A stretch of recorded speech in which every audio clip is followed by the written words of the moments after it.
right there. Tonight, 7:15, and then 10 o'clock. The good one, Arkansas Baylor's the 10 o'clock game. Like, man. Yeah, why? The people in Arkansas and Texas are their games at 9? I don't. That's old man radio that we may step into right off, as soon as we get around the basketball. All right, we're in the old intro. Let's rock. The Perfect Strangers intro, all that. Oh boy. Got mentioned.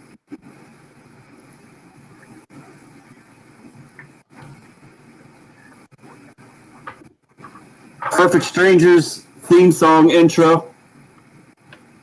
Gamecock victories to talk about. And Gamecock Larry is already on hold. Bill, I think it's going to be a good week. And you get to play a little golf today. I mean, what for? Play some golf. South Carolina's to the top, buddy. Took down those Gators. No problem whatsoever. I threw the hypothetical out at you on Friday.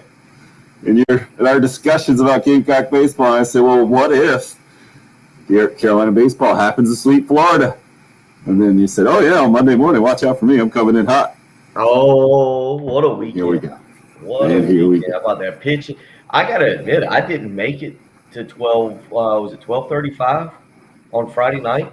You missed something. I fell asleep in the 10th. My eyes it was one of those between inning things, and you're like, I'm going to close my eyes for just a minute here. And then woke up because I was watching on the app. I woke up sometime around 3:30 or 4 a.m. and just the little your event has ended. Was up like, what happened? Your event has ended. Yeah. What happened? First, I was like, what was I watching? Something. An epic. Now, you said you fell asleep in the 10th, not in the 10th. You were not out camping. No, the 10th. The 10th, yeah. Gotcha. Yeah, not out camping. Beautiful weekend. What a way to start the weekend, man. I put it up on Twitter. It wasn't 2011 College World Series, Gamecocks and Gators, which is about as epic as it gets for the Gamecocks in that second of back-to-back national championships. But, man, it wasn't far away. It was as dramatic as you'll see a March regular season college baseball game, I think. And the Gamecocks go down a run in the top of the 14th, and the Florida hitter that hit the solo shot to center gives a little how do you do to the student section there as he rounds the bases, and then down to the last strike. Andrew Eister again comes up huge with a home run to the Eister Alley there in right center to tie it up, and then two batters later, it's Colin Burgess. Says he didn't know he could hit one that far to right field with the double into right center. Jeff Heidner motors around the bases, and the Gamecocks use that, parlay that into the first sweep against Florida since 2006, the first ever win in a series against Florida at Founders Park since 2009. That stadium popped up, and it was a notable weekend there. USC women's basketball in the Elite Eight for the fourth time in the last 6 years, and the Elite Eight set in the men's side as well, where I think you get the best of all worlds. Bill, you kind of lead the charge this time of the NCAA tournament. Say you want the blue blood. Well, 3 out of 4 number 1 seeds survive. You got a 2 seed. You got a 3 seed. You got a 6 seed. And I got my Cinderellas still there as well, 11 and 12. And we almost got the first ever 15 seed in the Elite Eight with Oral Roberts giving Arkansas all they could handle. Arkansas did survive. Alabama, from the SEC perspective, did not yesterday against UCLA. UCLA, the 11 seed there. Oregon State, the 12 seed. It was a pretty darn good sports weekend. I guess my only complaint would be Billy Horschel versus Scotty Scheffler, even though you did get Scheffler and some home cooking there in the Texas crowd, one of the 24-year-old to win the match play event on the PGA Tour or the World Golf Championship. But Billy Horschel takes it yesterday.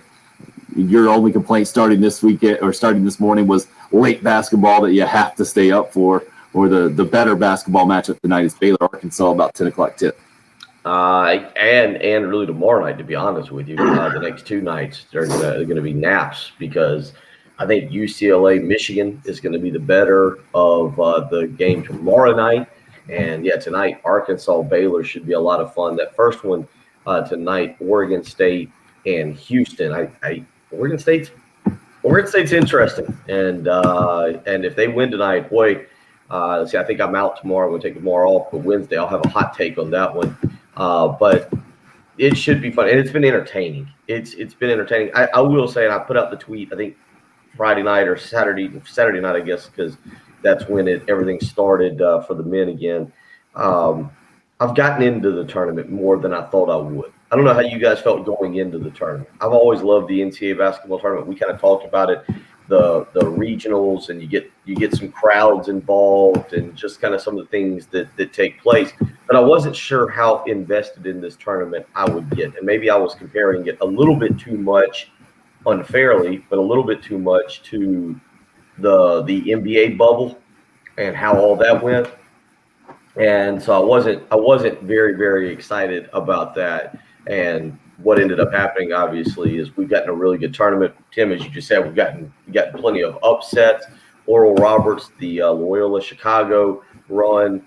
Oregon State has been fun. Seeing UCLA, even though they're a blue blood, as the 11 seed make a run has been entertaining. And then seeing the elite teams, Gonzaga doing what Gonzaga does or has done throughout the season, seeing obviously Michigan, who I liked from the get-go. I feel like I got talked out of it. I was on the verge of having 3 out of my final 4 picks make the final 4, except you guys shamed me into taking other teams. So I think it's been a good tournament. I think it really has been a fun tournament. I look forward to it getting back to being the way it typically is next year. But this has definitely been entertaining to watch, and has been a step for me, at least, to returning to a normal way of life. Well, we were correct. You picked 4 number ones. We're not getting 4 number ones in the final 4. You just picked the wrong number 1 to get rid of. Yeah, it's true. So we got that. Jake hits us up on the Facebook live stream this morning, live video stream sponsored by Buford Lending, by the way, and glad to see all you guys up with us. Oh, Bill, you definitely missed out. It was such a good game. How about Andrew Peters? That guy was awesome Friday night. Yeah, out of the bullpen. And Mark Kingston said it afterwards. He thinks it might have set a record for college pitchers hitting 97 and above in that ball game. It was otherworldly. If you had fallen asleep in the last 20 years and woke up and watched college baseball and saw the radar gun with these pitchers, you'd be very confused. Very confused. It was as high level as you can get. And in that same vein, it was as high as Gamecock baseball could ask to be after a 6-game losing streak. So it started with 11 wins, 6 losses, now back to 5 wins, and 3 straight over Florida, along with that Sunday comeback against Vandy, as impressive as it gets. We see you guys, some more of you guys waking up early with us. Chris, Carlton, Beverly, Craig, morning to all of you guys on the Facebook live stream. Looks like Carlton's hitting us up on YouTube Live. Also, the Cool Care Heating and Air text line. Billy says congratulations to the U.S. women's basketball team on advancing to another round in the NCAA tournament. And congrats to the men's baseball team for sweeping Florida. Way to go, Gamecocks. Great weekend. You know, when it's a great weekend like that, we should just make it a great start to a Monday morning show, because before we even got going this morning, our favorite 86-year-old caller was already on hold. Gamecock Larry is here. He predicted a sweep against the Gators, I believe, and it has now come true. Somebody pointing this out on the Cool Care Heating and Air text line. The co-pilot says, I was surprised by this week, and after Gamecock Larry said they would sweep, maybe the Gamecock Larry curse is done. First of all, I didn't know there was a Gamecock Larry curse. Maybe the man himself can speak to that as we hit up the Love Chevy phone lines at 803-404-6100. Gamecock Larry, how are you this morning? Is he tricking us? There we go. We got you.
It's a good question, Larry. And it's good to hear from you on a Monday morning. Bill, how did you break down how it went down? Haven't even gotten into those details because it seems like so long ago now at this point. It was Friday where the reports were coming out and the legislature was involved. And Gamecock Larry, you're right. Nothing official from Gamecock Athletics moving forward on Frank Martin and the men's basketball situation. The only thing that really popped out publicly, I guess there's semi-publicly, the legislature and Bob Caslin being kind of grilled by a state legislator, and then that was public. That happened actually in public. But what happened yesterday was Keyshawn Bryant did announce that he is making himself NBA draft eligible, but will not sign an agent. What did you make of the Frank Martin situation there? I think that more, well, I expect as we go through this week, more information will come out as to what happened. I think I saw the video with the senator grilling Robert Caslin, General Caslin.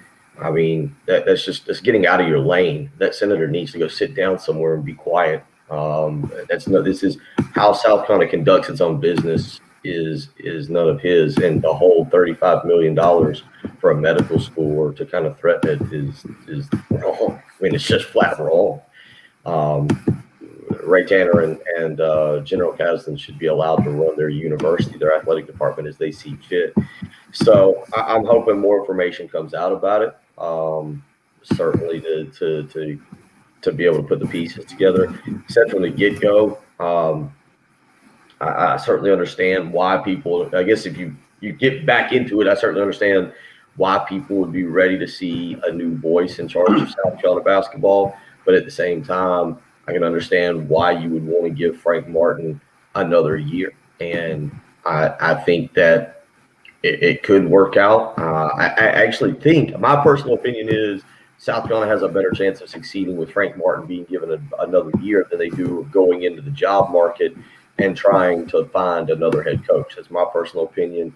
But I also don't know if success is necessarily getting back into the NCAA tournament, making another run. But I know what happens when you get a new coach and the excitement it brings. So we'll see. You're right, Keyshawn Bryant. I wasn't sure what to make of Keyshawn Bryant yesterday because obviously he didn't sign with an agent, so he is eligible to return to school. But the kind of the farewell that he put out, Tim, I think it was a Twitter post, not an Instagram. I saw it on Twitter, but the way kids do things now, I'm never sure if it's an Instagram or a Twitter or a Snapchat or some cool new social media thing that I'm just days behind on. But I really kind of took it that he doesn't plan on coming back, that he's going to move on to some kind of professional basketball. So, we'll see again what happens with this roster. I'm thinking over the next 30 days and how it looks. I didn't get that because the big part to me of the announcement was without signing with an agent. Right. Like, you don't have to say that when you say you're declaring for the NBA draft, especially I'll read the post to you right now. It's just a picture of Keyshawn Bryant. Looks like shooting a free throw with the South Carolina State logo or the state map kind of behind him. I want to say thank you to my family, my teammates, Coach Frank, and my coaches, and all of Gamecock Nation for their support thus far in my college career. I'm announcing today that I will be declaring for the 2021 NBA draft without signing with an agent. I'm very thankful and excited to have the opportunity to go through the process. Keyshawn Bryant. Go through the process is what I was like, well, that's what every kid should want to do, is just kind of feel it out and go through the process. But then again, some kids just, even if they are told that they're not going to get drafted, just go pro, because there are a lot of professional avenues for you now. Like, there are a lot of teams overseas that you can play. I know Coach Sar's out there doing well in Germany, and there's a lot more Gamecocks playing overseas. So some guys are just ready to get out of college and go play, whether it means the NBA, the G League, or overseas. But my first instinct was that he's coming back, honestly. We'll see. My first instinct when I saw it, Bill, was kind of like what you're saying, and then after reading the post and then how it's specifically worded, I came to that conclusion that we always come to. I feel like in this discussion, yeah, why wouldn't you? If there's nothing to hold you back from doing that, there's no downside there. Why wouldn't you go through the process, get the information, and then make a decision after that? And the first decision could also impact it. We could. Yeah, I'm trying to think, Tim. I feel like it was 4 or 5 years ago that this rule was implemented, where you could declare for the draft but not sign and come back. I want to say PJ Dozier was like the first one that was really able to do it, because we were all surprised that he signed so quickly. We thought he would go through, and obviously it's worked for PJ. This isn't a question. I'm just trying to think that he was the first one. I think then we saw Chris Silva do it after his junior year, I believe, and ended up coming back, which was expected. AJ Lawson last year was, again, another guy that at least went and tried to find out where he stood. So in terms of what you guys are saying with Keyshawn Bryant declaring, I wasn't shocked by that at all, and really thought, I'm with you guys. I think that every player, if this is your option, should do that because of how the rules are set up. Just make sure you don't take any money from any agents. Don't do anything that jeopardizes your eligibility. But yeah, why would you not find out where you stand or get advice from a third party, in this case, NBA scouts, telling you what you need to work on before going back to college? I think that that's a very smart move. And who knows? Who knows if you get a chance to work out? Keyshawn Bryant has got to improve his, I think, he's got to improve his overall skill set, but the raw ability is there to play in the NBA. But it's some of the fundamental skill set that he needs to get better at. You guys would agree with that? Athletically, I think he could go be a part of the NBA. Now, fundamentally, he's got to improve his jump shot. He's got to improve his ball handling. He's got to get stronger. There are things there fundamentally he's got to get better at. But there is a level of athleticism that if he can improve those things, I do think he could find his way onto an NBA roster. Let's put it this way. When Keyshawn Bryant is at his best, he is NBA quality. Unfortunately, he wasn't at his best enough for Carolina basketball last year to really make some noise, and just hasn't found that consistency quite yet. Is that a fair way to put it, Bill? I'm not sure he's found his consistency. Think back 2 years ago, and I think this is part of South Carolina going 18 and 13. Remember, he had the knee issue to start his sophomore year and missed a lot of time coming back. I think he came back for the Houston game was the very first one 2 years ago, December of 2019, and you could tell that he wasn't 100%. And it seemed like just as he was finding his groove 2 years ago, he got the concussion in the Texas A&M game. Got bonked on the head and never seemed to really come back and be the guy we saw his freshman year. And then obviously, you're right, at times this year you saw a guy who was really good, led the SEC in scoring to start conference play and gave you a few other games, but also a little inconsistent. I'd like to see him healthy for 1 full year and see what he could do with under Frank Martin. See, for me, I think there's one very simple reason that he's not going to get drafted. And do you know what his career 3-point percentage is? I guess 20s, I would imagine. 20, yeah. He shot 73 3-pointers in his entire career. There are athletic slashers all over the NBA, sitting on benches and not making teams because they don't shoot the three, and that's what the NBA has turned into. Well, so until he's starting to knock down threes at a consistent clip, I don't see him getting drafted. Yeah, well, let me be clear. He's not getting drafted. What is there? 62 draft. He's not. This isn't. I'm with you, Pat. This isn't a question of could he get drafted or not? No, right. This year he could. I'm with you. It's not going to happen. I think the question is, can he fight his way onto a G League roster and work his way up? And you said it. There's a lot of different avenues you can go. There's a lot of different, and that would be one for him. Is fighting his way on through a free agent, through a summer contract, through a free agent contract. Trying to almost follow the PJ Dozier model. Correct me if I'm wrong. PJ didn't get drafted, right? I don't think he did. Correct. Yeah. That is the model he has to follow. But as Patrick pointed out, and I agree with, his fundamental skill set is not where PJ Dozier's was when PJ came out. So we're off and rolling this morning on a Monday morning. after a lot of wins for the Gamecocks over the weekend, including all 3 for Gamecock baseball in a huge series sweep against Florida, first time since 2006. Elite 8 again for Gamecock women's basketball. 7 o'clock tip time, by the way. It's going to be another matchup. Texas ended up upsetting Maryland last night. And so Vic Schaefer from Mississippi State moved over to Texas recently. He's going to square off with Dawn Staley once again. 7 o'clock tip time on Tuesday night is when that game is set for a spot in the Final Four on the line. We're just getting started. Glad you're a part of the program, whether you're on the live video stream, listening on the traditional FM dial. Maybe you dial us up on the 107.5 The Game app or 107.5thegame.com. Thanks for joining us here on a Monday morning. Plenty more details and plenty of audio and reaction for you to hear from Gamecock players and coaches. After our show on Friday, Luke Doty and a bunch of Gamecock football players talking as well. I don't know if we could have more to discuss this morning. Fortunately, we have 4 of us to do so, as Jen is holding things down in the Herndon Chevrolet Studios producing in downtown Columbia. It's the early game here on 107.5 The Game.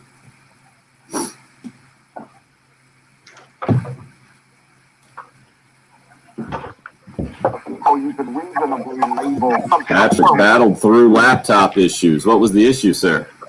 Just wouldn't turn on. Had to try a million different ways to press power. Always count on Craig for coming with a note that I wouldn't have thought of. Good to know, Craig.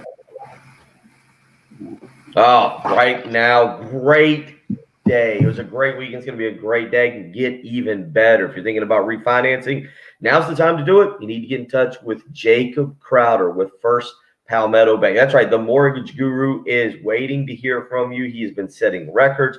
Now is the time. He's been helping people save money. Don't miss a golden opportunity, whether you're looking to buy a home or you're looking to refinance. He's helping people save $200, $300, even $400 a month. 803-719-1005. That's how you get in touch with him. You want to work with a trustworthy professional. You want to work with someone you know, someone local. That's exactly what Jacob is. And he's now brought on board Brian Kovar to work with him. And as Brian likes to say, don't get caught watching the paint dry. Yeah, Brian's a big Hoosiers fan. That's right. So just whatever it is, give him a phone call. Find out for yourself. 803-719-1005. You can email him the letter J, Crowder, CROWDER at firstpalmetto.com is the way to do that. They're helping families across the Midlands. You can be one of those. If you're looking to refinance, if you're looking to buy a new home, now's the time to do it. Give Brian and Jacob a call. 803-719-1005. That is Jacob Crowder, the mortgage guru with First Palmetto Bank.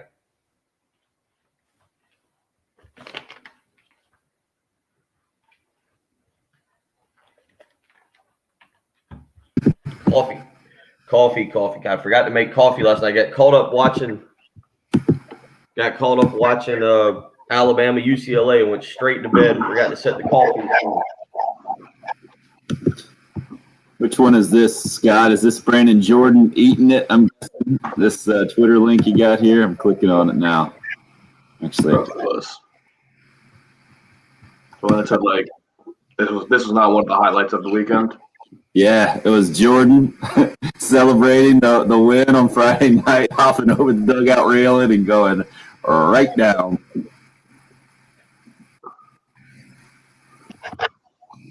Yeah, Jake, we'll get into this real quick, or not real quick, but I didn't realize that the Gamecocks had made the adjustment, and they weren't shy about letting people know. They just moved closer to the plate to take away the outside pitch.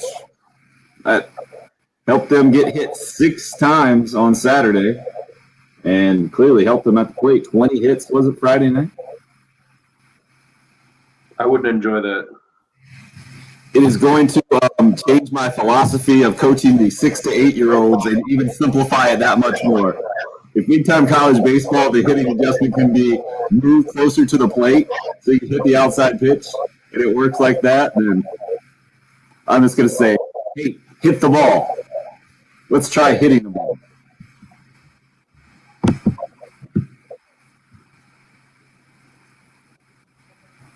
Nice work, Yeah, nice work with the audio already.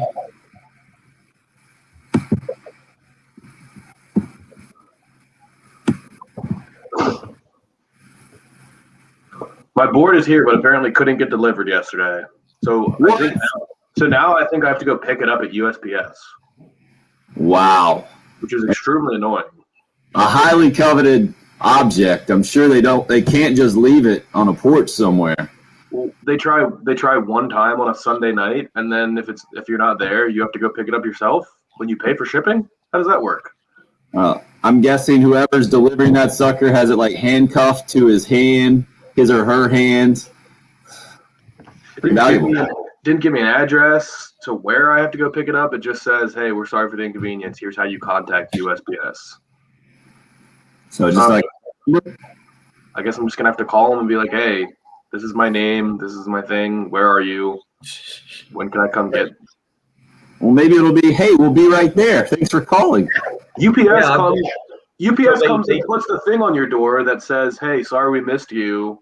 We'll be back at this time tomorrow." If they did that, I would have stayed home. But what a company guy you are! Unbelievable. Come one time at 6:30 on a Sunday, and I'm not here, and that's it. Never again. It was just 12 hours ago. What do you mean, never again? No, they're not going to come back again. They're not going to try again. Plus, they changed the delivery date. They told me it was Monday, and then they said, "Oh, actually, it's coming earlier. It's coming today." It's like, all right, well, I'm going to be doing things. Well, that's the thing about the Postal Service is they're coming back every day. They're not, though. No, they might not bring that back, but they'll be back. Yeah, they'll be back, but just not with what I need from them. They'll bring all of the like spam mail that I get every single day, but they're not going to bring the product I actually need. Good news is I hear your warranty needs to be renewed for your car. Oh, all right. I actually need to pay like taxes on it too. I did get that letter. On your car? You might want to do that. I'll get it on the next break or whatever. It was like $500 or something like that. Car taxes? I don't know what it is. I'll get the paper in the break. I would not advise that. I think because I registered it recently or something like that, there's some sort of fee to pay. I don't know how it works. Wait, which thing would you not advise? Paying his car taxes or getting the paper during the break? Getting the paper during the break. Jim, let's do 1 and 4 here, please. Dude, this ship is still blocking the Suez Canal. No interest, none. All right, you said 1 and 1 and 4. A lot of interest. Back to back. 1 and 4. Back to back. Okay. Thank you.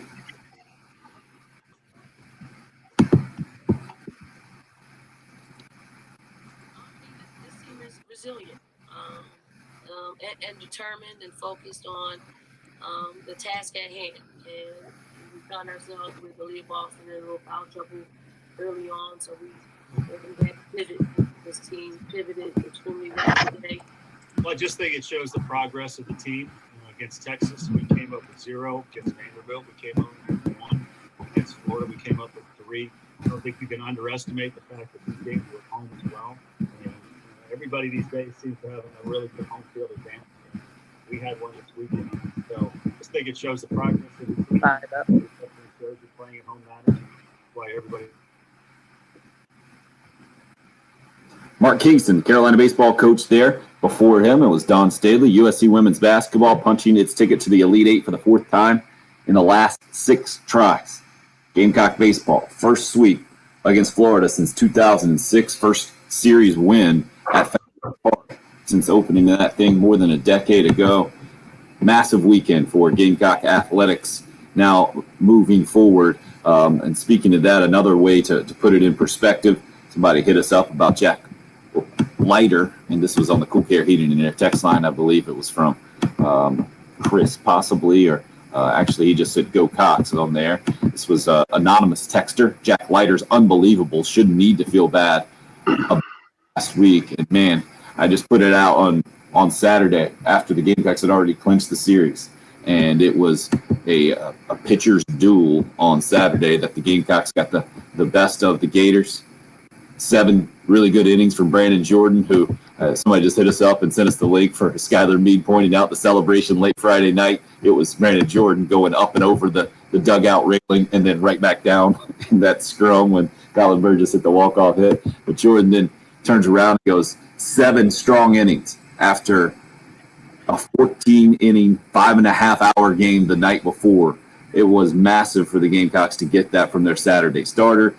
Then you bring on your closer for a couple innings, and Brett Carey continues to be Brett Carey there. Maybe not quite as sharp as he wanted to be, but plenty enough for the Gamecocks to get the win. Carolina clinched the series, and I just put up the tweet. It's amazing how far a team can come after a week, and the relationship fan index, I think I went from love to hate, and having gone from 6 losses and 27 straight outs and getting no hit by Vanderbilt's Jack Leiter the week before, when Leiter goes 7 more no-hit innings this week and now has 16 total. He got pulled from the ball game, and Vanderbilt gave up a hit 1 out away from another no-hitter. But an amazing run now for Carolina baseball against top-level opponents. Florida, the unanimous #1 preseason team. And I put that out on Twitter yesterday as well. Only in SEC baseball can the #5 team in the country be #5 in its division. That's where Florida sits now at 3-3. The Gamecocks 1 game better at 4-2 after an 0-2 start. It's been quite the run and quite the set of adjustments for Gamecock baseball now. And Bill, you have adjusted your mindset now with Mark Kingston and company moving forward, like you said you might on Friday. We're all in. We're all in. World Series or bust on this team. It's look, I do think, I said, I don't know if I really, it's interesting how they arrived here. I said 5-4 through those 9 games, Texas, Vanderbilt, and Florida. And I said that over the week, going into the week, and that's kind of what led to the conversation. I was like, well, they go 4-5, you said, well, that means they got a sweep. And I was like, yeah, it could happen. And old wet blanket Hill over there tried to calm me down and say that might be a very difficult task. But the bottom line is they go 4-5 in those 9 games against premium competition. Now you're going to have more. What is it? Well, they haven't put out in the baseball poll today, but what, you've still got Mississippi State, Arkansas, Ole Miss, LSU. Ole Miss. Well, so is Ole Miss top 10? I think they are. No, Have they got into the top 10?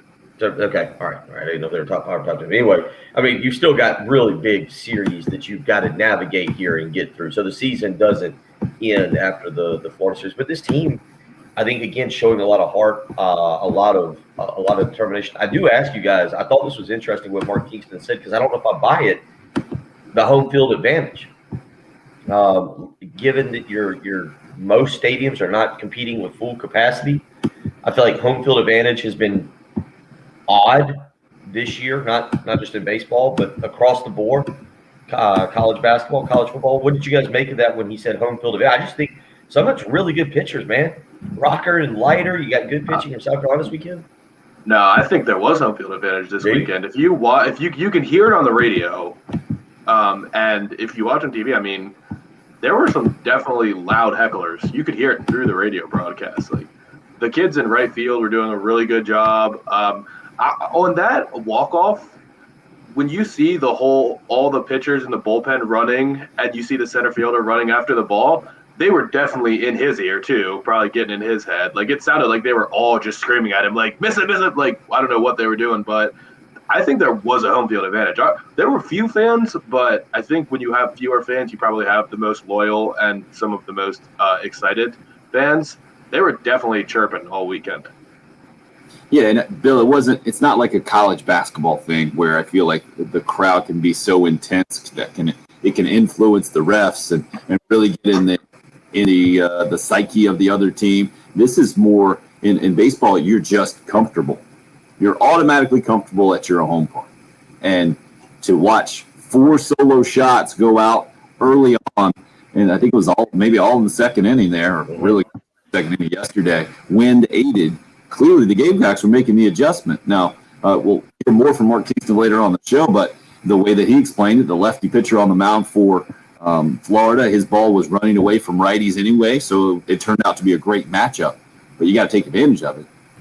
Florida could have also, tried to take advantage of it. I'm sure they tried to, but you can't ignore that Texas wins all 3 games at home. They're playing on their turf, literally and physically.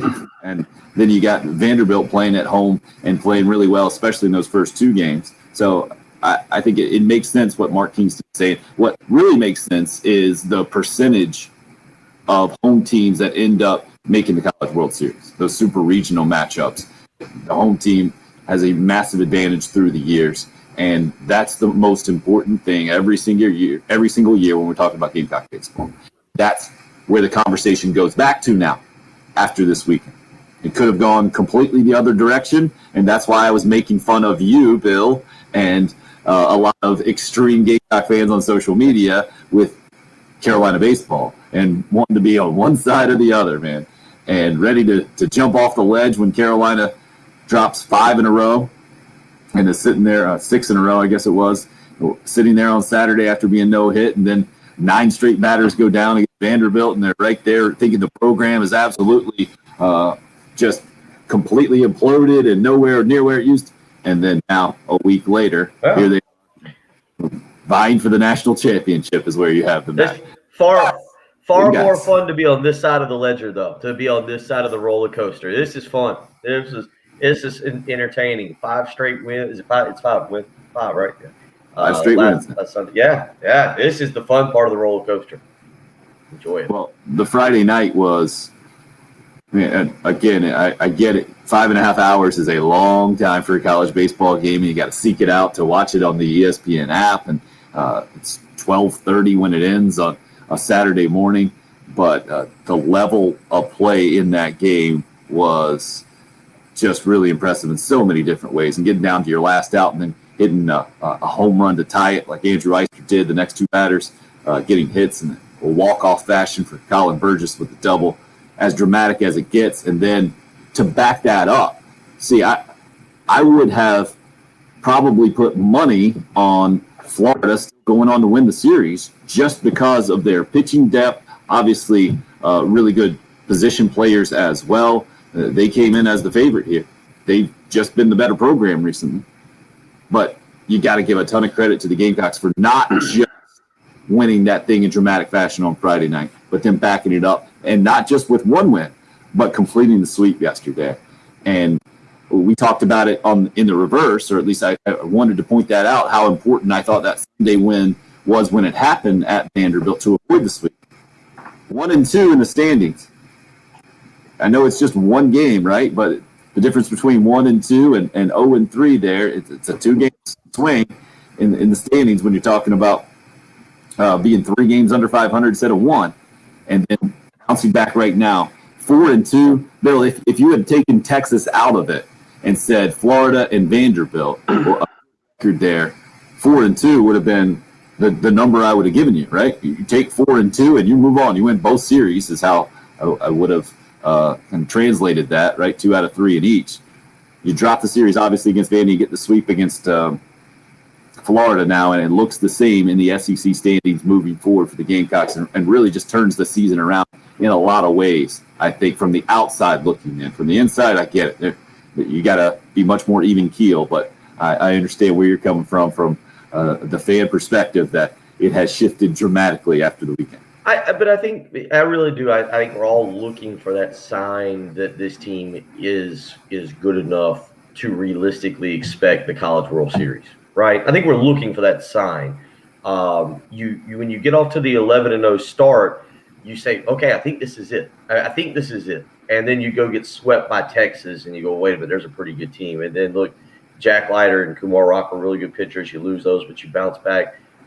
But Florida is, what was the statistic that they said yesterday? 7 out of the last 10 trips Kevin O'Sullivan's had to the College World Series. Florida's a national power in baseball. South Carolina was there. And I think that they're going to get back there to being that type of baseball program. But we're looking for that sign, right, that South Carolina baseball is back or really, really close to being, I think, realistically expected to make the College World Series. When they haven't done it, Tim, in, what is it, 90. 6 years? Make the College World Series? Yeah. Hadn't happened since playing for the national championship in 2012. Oh man, I'm getting old. I missed something big. No, I don't think you did. Was it? It just doesn't feel like it was 9 years ago. But I guess that's my point. 9 years ago. So I think, and that's what you saw this weekend. And you saw really good pitching. Yesterday was a lot of fun. That second inning. I don't know if some lucky person was able to grab 3 out of those 4 home run balls because they all landed about the same place out there in right field. Right. But I think that this is a sign this weekend that South Carolina baseball continues to trend in the right direction, and that's something now. Like you said, you got to, like you guys said, you got to build on it, right? This can't be the high point of the season. You've got to build on it. Yeah, but I don't understand. You're using it in the present tense. You say you are looking for that sign. Sweeping Florida ain't it? No, that's what I'm saying. That's what made the big deal. Sweeping Florida, it to me is a step in that direction. Is that sign? Is what you've been looking for, right? Well, it's got to be one or the other. Either it's a step in the direction or it's that sign. To me, you got to put that in the past tense. You were looking for it. It has happened. I don't know what else they can do for you other than sweep Florida to give you the sign you're looking for. I think you're looking for too much. I would say a big time sign was that comeback win on Sunday when the manager gets kicked out and you're down a run at Vandy. To me, that was a massive sign that this team is College World Series worthy. Now, how many teams are there out there that are College World Series worthy? Probably 20, 25. And then you got to go make it happen in the postseason. And clearly Carolina has to continue to make it happen in the regular season to put itself in the best position, and that's how the road to Omaha works. 803-404-6100 is the number. If you would like to weigh in, you can call or text. Big time Monday morning for Gamecock fans after the baseball sweep over Florida. Elite Eight for U.S. women's basketball going to match up with Vic Schaefer and Texas tomorrow night at 7 o'clock. We'll continue to discuss that. Also plenty of Gamecock football to discuss after hearing at length from several offensive players on Friday. Man, Marshawn is just an entertaining guy to listen to. And we gotta give Patrick just a few minutes. The Dolphins over the weekend, it was like draft day all over. They're trading picks, they're acquiring them. I mean, just doing all things. And then you had the NBA trade deadline. Tim, I know Patrick and I think are both aware of this. I think Patrick tweeted this, and I didn't do it. Over the next 7 years, do you know how many draft picks the Oklahoma City Thunder have acquired? No, nor do I care. Patrick, you're aware of this stat, aren't you? It's too many. Like, they're going to have to make a trade because you can't have that many players on your roster. 34 draft picks over 7 years, Tim. Bill's all over it this morning. Oh, yeah, we got to get Patrick's hot take on the Dolphins trading from 3 to 12, back to 6. I saw him breaking it down on Twitter, saying that they were going to be able to get somebody good. They had the ammo for maybe Deshaun Watson if all that gets worked out. So we probably should give him a few seconds to get that hot take out as well. But not now. We got to take a break. It's the early game. It's 107.5 again.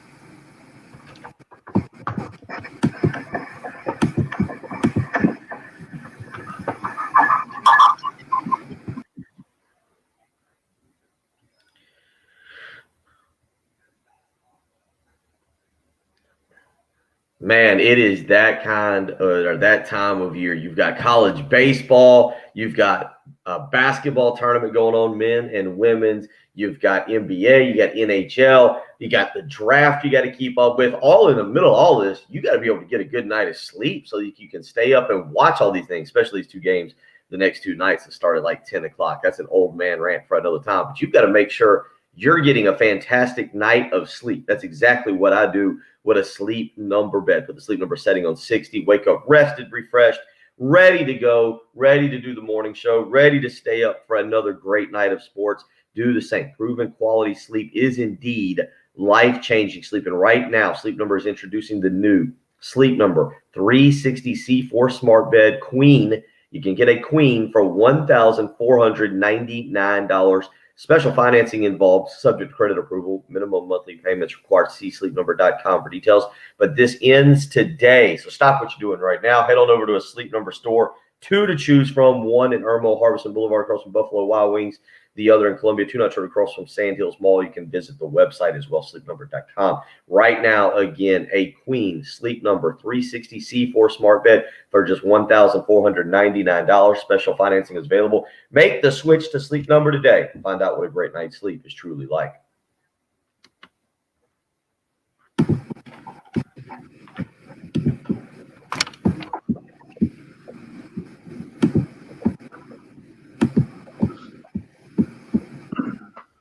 So did it work yesterday where you got the post-game show in on baseball, Patrick, after women's basketball? Is that right?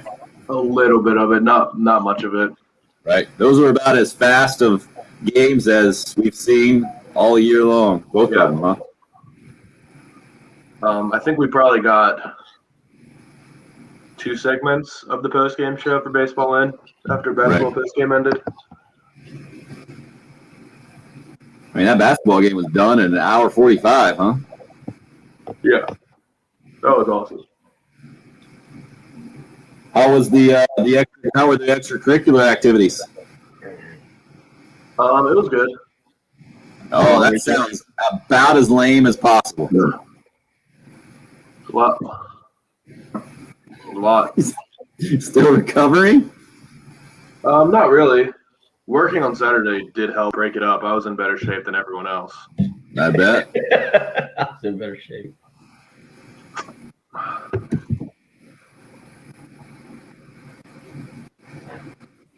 Oh, all-time worst service I've ever had at a restaurant on Saturday. Here. Oh, really? Yeah. Just not attentive to your needs, or? Yeah, I mean, just like 2 hours to bring out food when it wasn't a full restaurant, and they didn't even say like, "Hey, our bad." Checked out maybe once.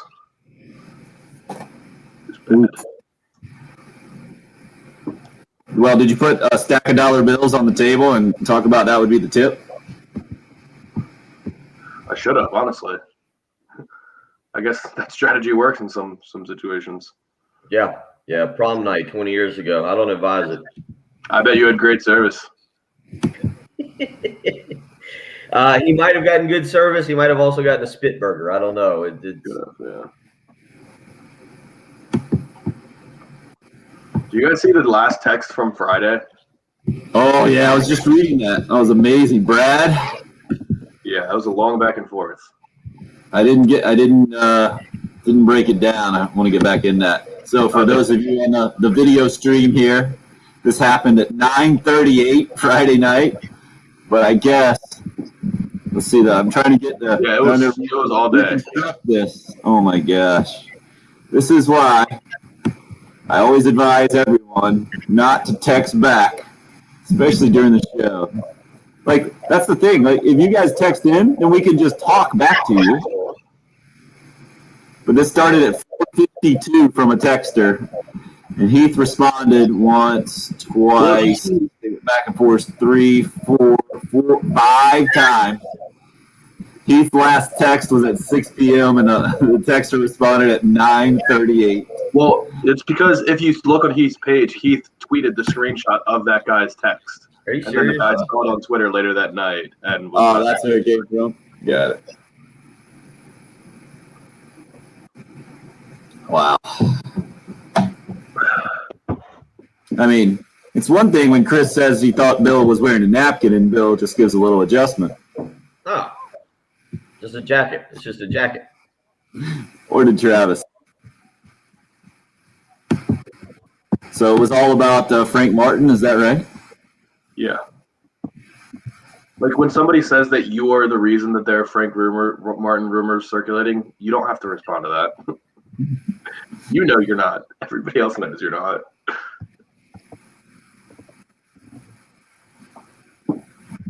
Wow. Terrible unsportsmanlike conduct from Maryland. Yes, you can tell Diane we're not going to get to her this hour. Yeah. What did they do? Wasn't paying attention. I was watching Maryland lacrosse, not Maryland basketball. Yeah, I don't know. I need to. John, I will never doubt Bill again. I guess he's giving you credit for the sweep. Yeah. Sounds All right, great. heading back in. Not gonna have. Only gonna have about a minute.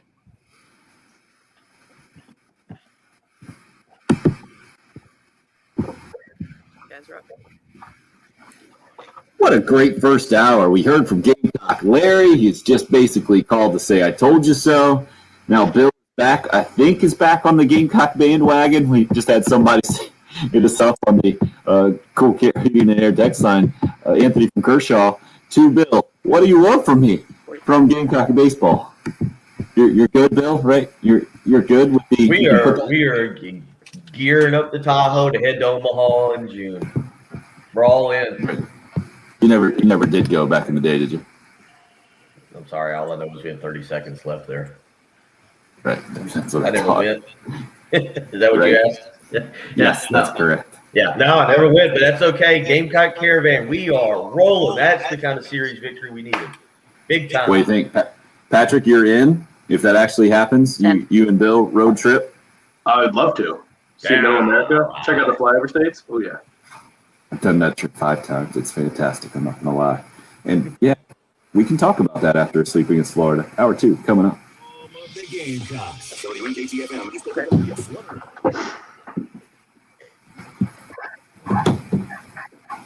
Best sports trip ever. I think it's maybe 3 miles from downtown Omaha, the casinos. Oh, okay. Isn't it across the river? It's across the river. Right, but Omaha is right on the river. That's how state borders go, I'm told. Did you ever go to that? What's the steakhouse that everybody says you have to go to? No, never even went to the Drover. Well, you guys go eat steak. I'm gonna go to the tables. Are you a big steak guy? Are you a no? I like steak, but I'm not a big steakhouse guy because I think you have to have more money than I have to be a big steakhouse guy. Really? I didn't know. Some people are like that. They go to a town. They're like, all right, we got to go find the best steak in town. Where's the best steak? I'm with you. I'm not one of those people that. See what Tim's saying is basically he doesn't have the money to go to the steakhouse. He's got the money to go play the tables. That's right. Absolutely. You got to get the money to go there. Maybe on the 6th trip. Then I don't like steak, so I'm with him. I go to the casino. Unbelievable. You don't like steak, or you just Right. it's just not one of your things. Like, Well, she Yeah. refers to them as her friends. Yeah, if I have a steak twice a year, that's okay. Whoa. No. I'd say twice a month is more my average. The steak, love steak. yeah, my kids like it. I'll grill a steak for them. I don't eat a ton of it though. I'm not a huge steak eater. I'd rather eat salmon or Me too. actually Old Timey Meat Market's got a really good Italian chicken kebab. Nice. And honestly, if you get 2 of those, one of them's huge. One of them's enough for a person, but 2 of them, man, you got leftovers for like a week. Oh wow. You can do all kinds. You can put them on salads. It's actually really good. I'll usually get 2 kebabs and get the kids a steak, and they can split it, and I'll eat the chicken. Sweet. Travis Patrick, would you like to respond to Travis here? You clearly missed your Yeah. rant. Service. Yeah, Amazon tried to apparently deliver yesterday, and they make one attempt. So they tried at 6:36 yesterday, and I wasn't here. So they said you have to come pick it up from USPS now. So today, and they also didn't tell me where to go for that. So I'll have to track it down today. And it's not going to be screwed into my wall. I'll see if it pops up on the. There we go. It's like on wheels. That's the best kind. So Nice. and it also has like this big like paper flip chart on it, so I can have different pages that I can flip through, and it spins over, so I can have 2 sides. Oh, Anthony, what a guy. John, congratulations on calling this. Nobody is feeling bad for Carolina and Texas matchups. My dad actually picked out the whiteboard. He was like, I told him he was doing a lot of research. That's awesome. Who was doing a lot of research? My dad was doing a lot of research, helping figure out the perfect one. Because the one Anthony sent the picture of on Twitter is not going to fit on my wall. It's too much. Gotcha. So But- we need the rolling. We need the rolling. But he still financed it. You just went against his wishes about which one to get. Is that what you're saying? I got a better one. Yeah, Did you clear it with him first, or you just made that bold move? I think you'll be okay. I'll have to hear from Anthony on that. Once it's set up with mock on one side, and then I flip it over, and it's got the big board. Oh, it'll be good. Oh, And we were also, I think it's something we were testing out, like, wait, how big is big enough? Like, will we be able to read? Like, so I tried to write, like, different size letters, inch and 2 inch. So, like, I had this hanging up on my wall. Can you read it? let's see what we got here. No, can't quite read it. Yeah, so I have to go bigger than that. It will help with a black Expo marker, too. That'll be darker and brighter. Well, not darker and brighter, but darker and bolder. Yes, Patrick is clearly on cloud 9 here. I already was after those trades. Attaboy, a naval navigator. I'm guessing that was amphibious. Otherwise, I gotta look up that new word. Amphibus. I'm gonna look it up just to see if I'm just being not as smart, Alec, but the other one. No, I think that's a word. No, there's an N in there, maybe. That could be. Amphibness.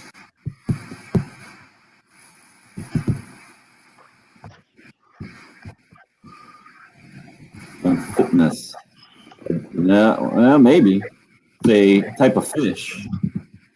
A genus of fish, but it doesn't say anything about a ship. I'm going to go with amphibious. It's a nuts situation. And there are a lot of good memes coming out of it because they just have all these little tugboats trying to pull out this giant, like, skyscraper-sized ship.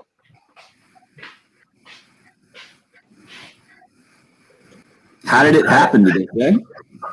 It just, I guess, turned a little bit and got the front of it's just not in water anymore. It's just kind of like dug in. No, but my question is, how has this never happened before? Why did this happen this time?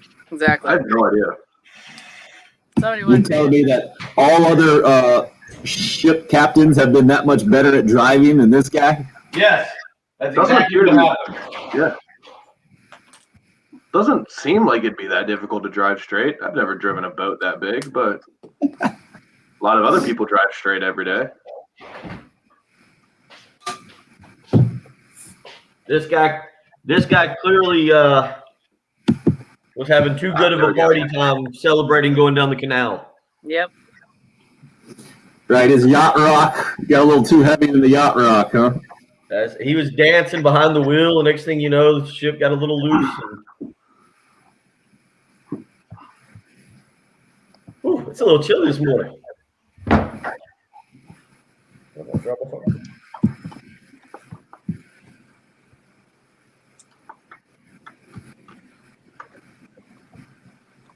Let's see here.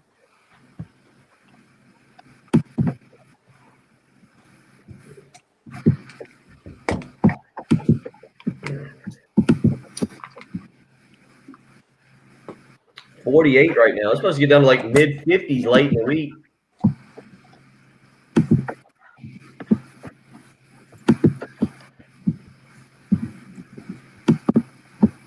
And that rate is crap.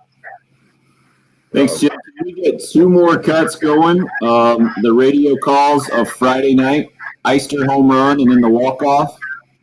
You can find that on my Twitter page. I just retweeted Derek Scott, I think, or maybe that's on the station Twitter page, actually. Derek Scott had him up on SoundCloud. All right, the Eister home run. And then Colin Burgess had the walk-off hit. Let's start with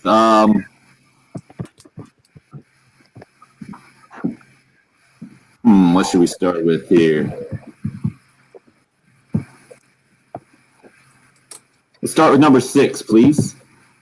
Okay. And this hour will be normal as far as breaks. Gotcha.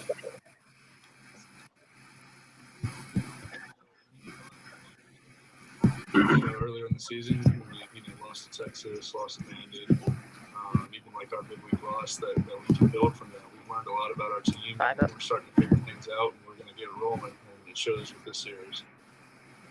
Wes Clark back to doing what Wes Clark does. Not that he ever got out of it too much. Came into the weekend leading the country in home runs.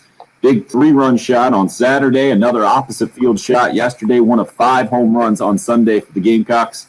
And Carolina baseball, for the first time since 2006, sweeps Florida, co-headlining with USC women's basketball, making their 4th Elite Eight in the last 6 years with a win over Georgia Tech, the number 5 seed yesterday. Bit of a slugfest. I guess we didn't get into too much of the X's and O's in hour number 1. It was an 11-point win, Bill, with Aaliyah Boston, the All-American, only scoring 9 points and grabbing 5 rebounds. We say it all the time on the opposite side of things, so it's only fair that we point it out here as well. Sometimes it's not that you lose, it's how you lose. That's so concerning to a fan base. I think this is the exact opposite of that. It was that much more impressive to see Carolina punch its ticket to an Elite Eight with their best player struggling in the box score, and you had all kinds of other players. I think Letitia Amaher leading the way, stepping up and helping the Gamecocks get back to a place they are very familiar with now in the Dawn Staley era. Yeah, not great from 3-point range, just in terms of how many they made, but they were efficient, 57%. Remember, we talked about that. Was it the first or second round game? They were 1 of 15 from 3-point range, but still won. And we kind of talked about that. I read the little nugget there on ESPN.com, just kind of breaking down the best case and worst case scenario for some of the elite teams in the tournament. One of those being South Carolina, but 8 of 14 against Georgia Tech from 3-point range. Zaya Cook, 5 of 6, doing most of the damage herself. That's what you kind of have to have. If you're not going to have Aaliyah Boston in the middle being able to do what she does, you've got to have somebody knocking down 3-pointers, and South Carolina gets that done. Cook leads the way with 17 points yesterday. The other day, whatever the day prior to yesterday was, Saturday. Was it yesterday? Yeah, it was yesterday. Man, my weekend.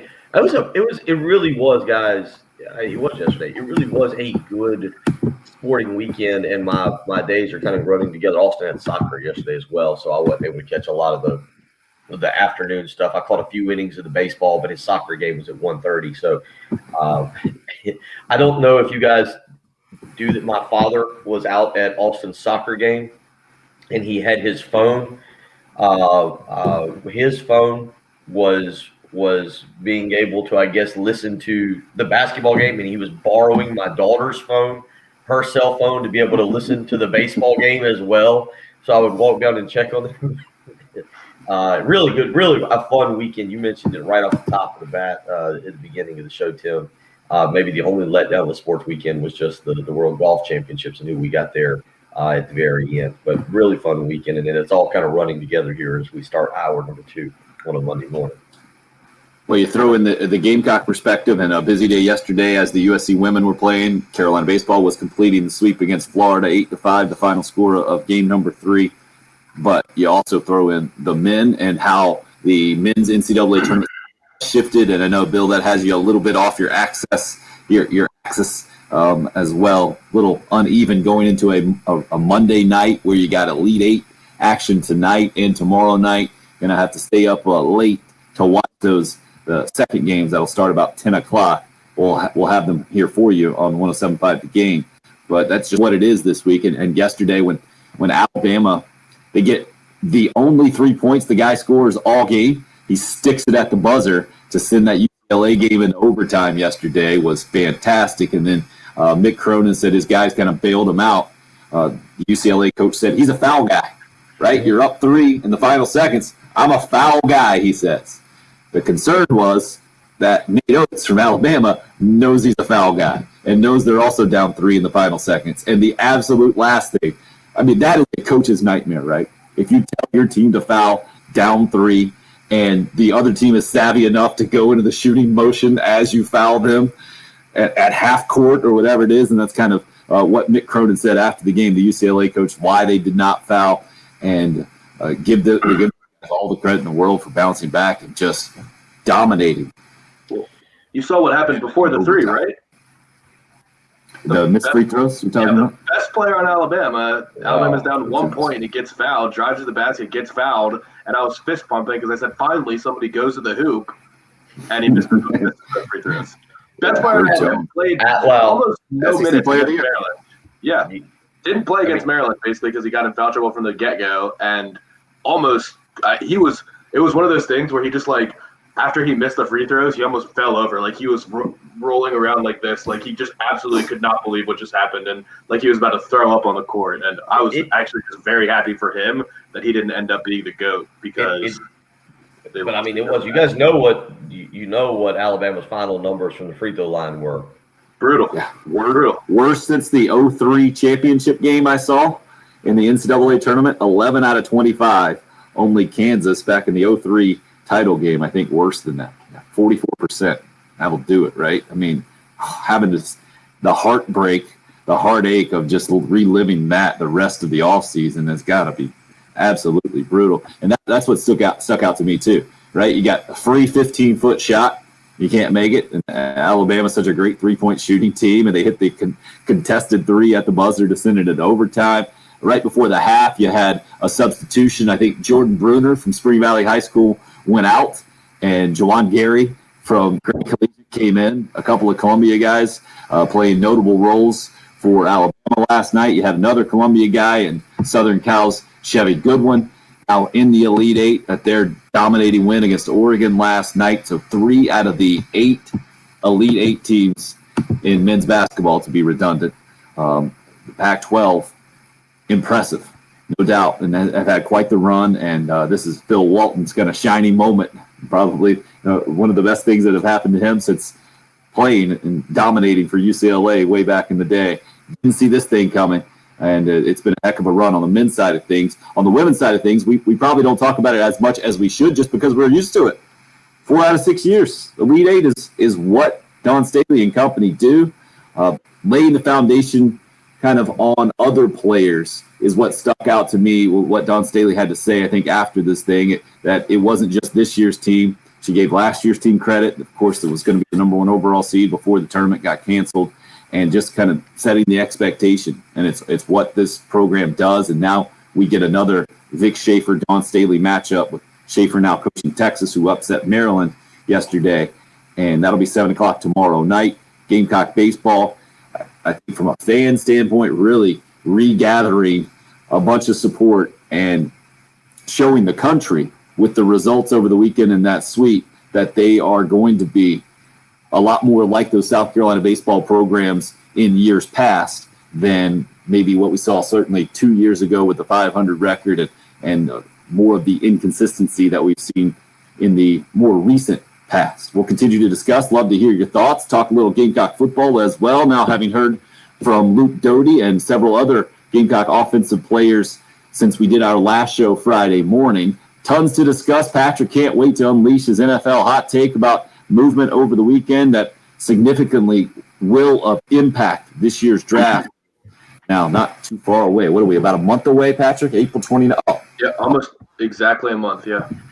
April 29th, I think it gets going. We're on March 29th this morning. How about that? I had to look at my phone to double check that thing. That's how we're starting hour number 2 this morning. Already heard from our buddy Gamecock Larry, who gave us a big I told you so in hour number 1. Glad you're with us on a Monday morning of Gamecock, a lot of Gamecock victories to discuss here. You're listening to the early game. It's 107.5 The Game.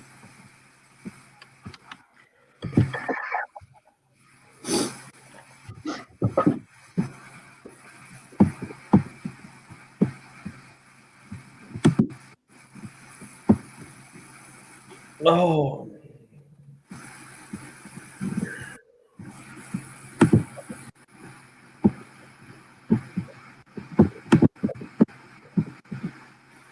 All right, I will give you guys my stream of consciousness. Watching Texas, Maryland. Did you find out what happened? Let's see. No, let's see. I read a newspaper report of how the game unfolded, but I don't know. So why are they showing me Texas forces turnover late? Okay, I think that's all they're going to show. I know Maryland scored at the buzzer, but they were losing, so it's not like that's unsportsmanlike. You know, the last highlight I'm seeing, they went up 61-59. They win the game 64-61. Come on, ESPN. Brutal. See if I can view more here. You know, the world leader is not coming through here. Worldwide leader. Yep, it looks like Diane will have to break it down for us.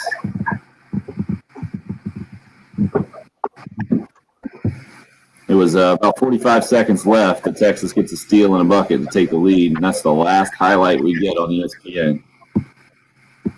If it's Maryland scoring at the buzzer when the game was over, then You're not going to be happy? not gonna be happy. Especially, I'm not gonna be happy if she's only taking shots at Maryland because of me either. Coming in defensive. Always, I'm always on edge. Welcome to the show, Diane. Got my crawfish festival tickets yesterday, Bill. Oh, did you? Is it still at? They're what out. is it? May 1st. Is it still at the back out at the Fairgrounds this year. Yeah.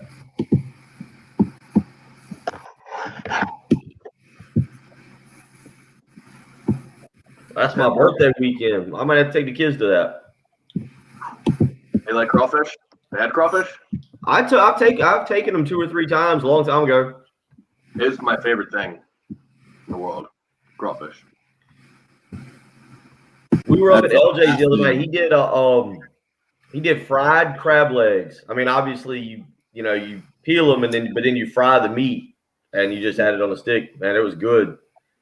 And then we went to a party on Saturday out on the lake, and they had 2 pounds of crab legs. They had a low country boil. I did a good job. I ate well this weekend. I can't complain with the food.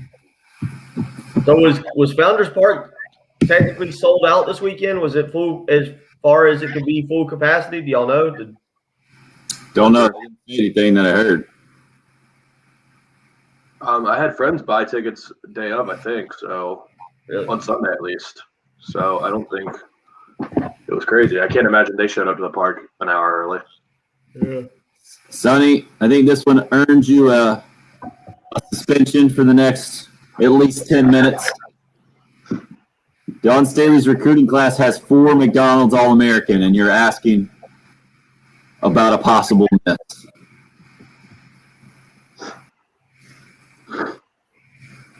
USC men's basketball has had a total of 4 McDonald's All-Americans in its history.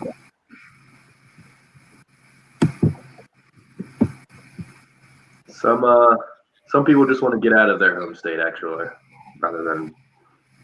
And I believe that's Derek McQueen's daughter, former Wake Forest player. To show my age, I love that dude back in the day.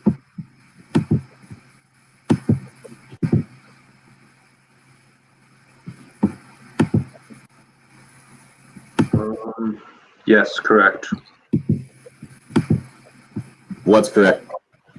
I'm just reading her biography on the Georgia Tech website. I wasn't going to ask, but I was wondering the same thing. Which part of what is correct? Yeah, all right. The last thing that was said. Chose Georgia Tech because of the coaching staff, team atmosphere, and education. Ooh. I don't always wear a hat. Why do I wear a Thinks hat? the team atmosphere and coaching staff are better at Georgia Tech. Who said that?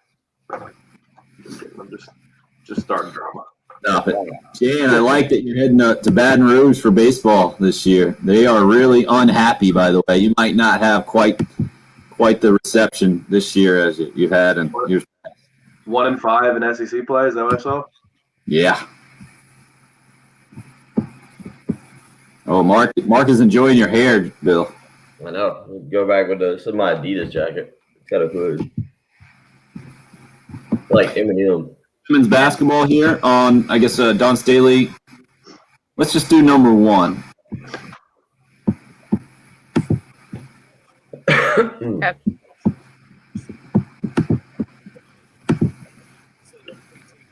LSU was 22nd. I was looking at the SEC standings.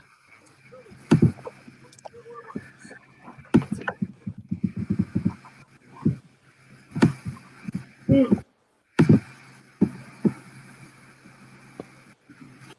mean, this team is resilient and determined and focused on the task at hand. And we found ourselves with Aaliyah Boston in a little foul trouble early on, so we had to pivot. This team pivoted extremely well today. 9 points, 5 rebounds is what the Gamecocks got from their All-American and Aaliyah Boston, but they got so much more from so many other players. I'm looking here and trying to do the math, and they got just 3 in double figures is maybe the headlining, but then 2 others with 9, or 1 others with 9 beside Aaliyah Boston, Destiny Henderson also with 9 points, and then Bria Beal with 8, Destiny Littleton with 6 as well. So basically all, is that 8 players that played? Yeah. Actually, just 7 players played. Yeah. In a box score. All 7 players that played had at least 6 points yesterday. And contributions from all over the place, just showing you how this Gamecock team, as almost every Elite 8 team out there does, it can find different ways to win games. If you'd have told me that Aaliyah Boston's only going to score 9 points and the Gamecocks are only going to shoot 6 free throws, I would have told you that they're in big trouble against Georgia Tech. And instead they win it by double digits, 76-65, the final score yesterday. Bill, just another sign of where Dawn Staley has this program at the elite level, second to none, really, in women's college basketball these days. Yeah, and there's good and bad with that, because if they don't make the Final Four, if they don't beat Texas, then it's going to be considered a disappointment. And if they get there and they don't win a championship, we're gonna still question them. But that's just how good that they've gotten. And you look at it. Obviously, you get Texas on Tuesday night. Tonight in the women's on the women's side, you've got Baylor versus Connecticut, which is the 7:00 game. That actually a really big night for Baylor, right? I guess if you're a Baylor fan, you got the Baylor women at 7:00, and then the Baylor men at 9:57. But what you were saying, Tim, South Carolina and Texas tomorrow night, 7:00, and then you got the Stanford and Louisville playing all those games in the Alamo Dome, which is kind of interesting, just because, as Patrick pointed out last week, when we're talking about it, the sight lines and trying to knock down jumpers there in a much larger venue as opposed to being in an arena.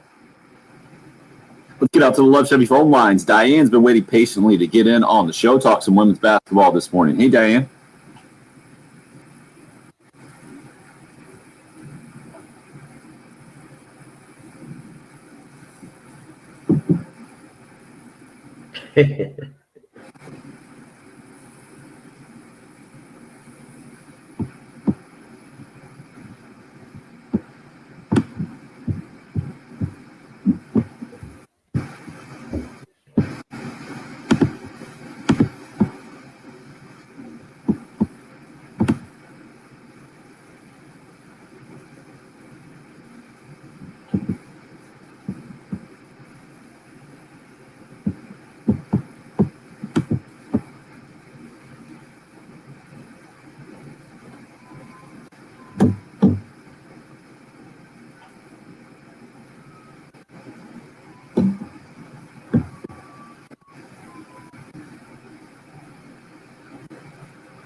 Diane, before you go, don't drop the mic on us, Diane, because I think you are more of an expert here, having coached women's basketball and following it more closely than us, it sounds like to me. But Dawn Staley's teams and program had the reputation for playing a very physical style of basketball and helping to lead them to the top of college basketball. What is the difference in your mind between the way that Dawn Staley coaches things and then what you saw with Maryland last night?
Diane, thank you for the phone call. Patrick vowed to be defensive about his beloved Maryland Terps, and I think wisely, sir, you did not challenge Diane in that call. Well, I do not think that Brenda Fries is a serpent. I think she's a nice lady, and she's been coaching at Maryland for 20 years, got her 500th win this year. She's a good basketball coach. Sorry, we're a little more aggressive in the Northeast. You guys can't handle it. Wait a second. Are you in the Northeast or not? You got to make up your mind. Am I? Yeah, is Maryland in the Northeast or not? Yeah, Maryland's in the Northeast. I thought you said Mid-Atlantic. Which one? Same thing. Mid-Atlantic and the Northeast are the same thing now? Yeah. No, okay. I mean, I don't know. I think it's both. The Mid-Atlantic definitely has, like, Jersey as part of it, I think, right? Sounds like you might be geographically challenged. I'm glad you didn't challenge Diane while she was on the line, because she came in this morning. And I didn't watch the game, so I can't argue, but I'll go back and defend my girls tomorrow. Yeah. I think Bill's just amazed right now. Looks like you're taken aback, sir. It's a lot. It's a lot. Watching the Alabama UCLA game. That was what I was into last night. Broadcasting school in the offseason really paid off there. Mm-hmm. Good deal. We need to take a break, kick off the second half of the show. When we come back, let you hear from Mark Kingston about his team's big sweep of the Gators over the weekend. Let you hear some of what that sounded like in case you were more like Bill and had fallen asleep late Friday night instead of more like Diane, who was up late until 12:30. My simple advice for you on the show, and maybe we can get these T-shirts going, just be more like Diane, less like Bill. It's fair. It's fair. 7-5. It's totally fair.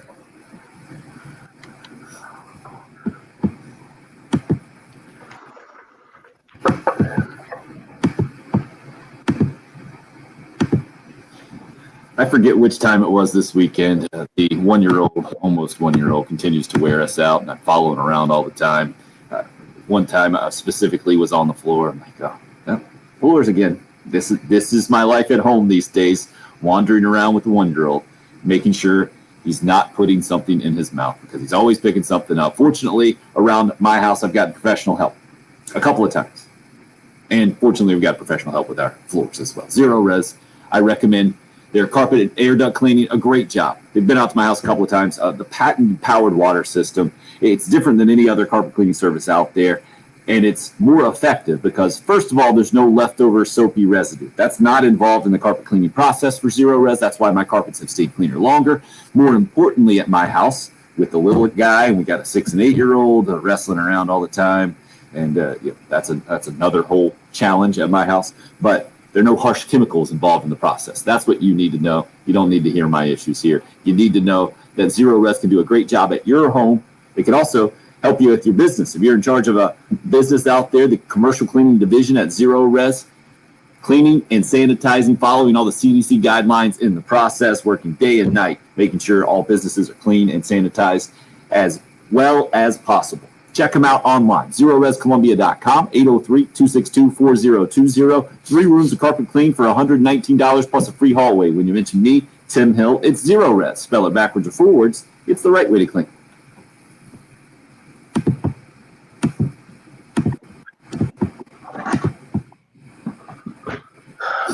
I'm not gonna lie. When Diane said that's a great question and was going into breaking down with the basket, I completely zoned out. I just completely went into left field. When she said they were sandwiching people, I was like, so a double team? I don't know. I didn't watch it. I couldn't argue. Unfortunately, none right now, Waddy. So that's why they're called the Dirty Terps. Let's see. Are we claiming Patrick yet? I think he's been down here long enough now. I don't think so. I'm a South Carolinian now. I have the idea and everything, but you can't change where you came from. Sorry. Right. See, Patrick's not that guy. See, I know guys that come from up north and they just want to be South Carolinians so bad. I don't understand that. I appreciate you remembering where you came from, Patrick. Don Staley-esque of you.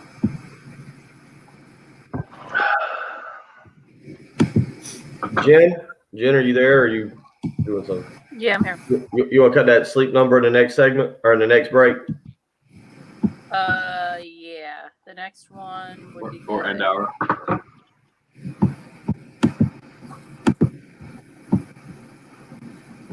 Yeah, Or the next or we can do the end of the hour. We can get it in at the end of the hour. Try and get it in. Yeah, it doesn't matter. Next break is fine too. Whatever floats your boat. Okay.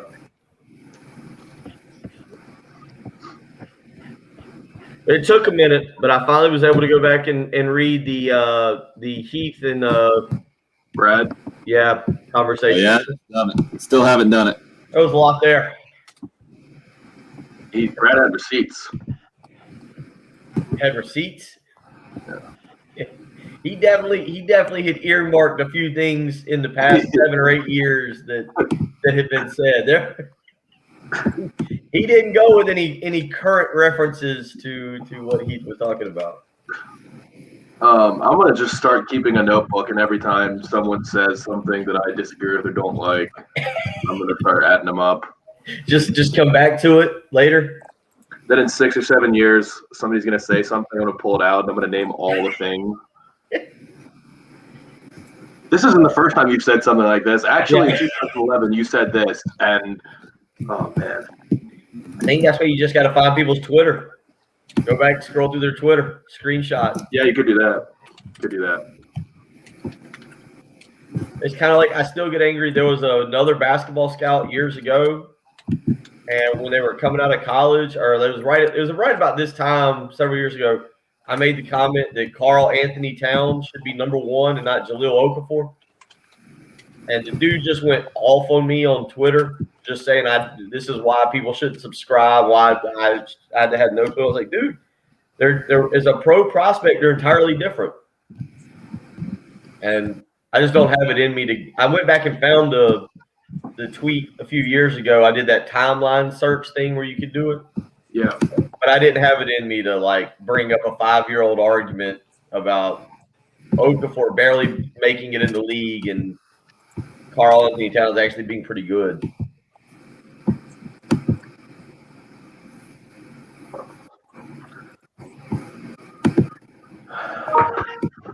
How about the Heat getting Oladipo?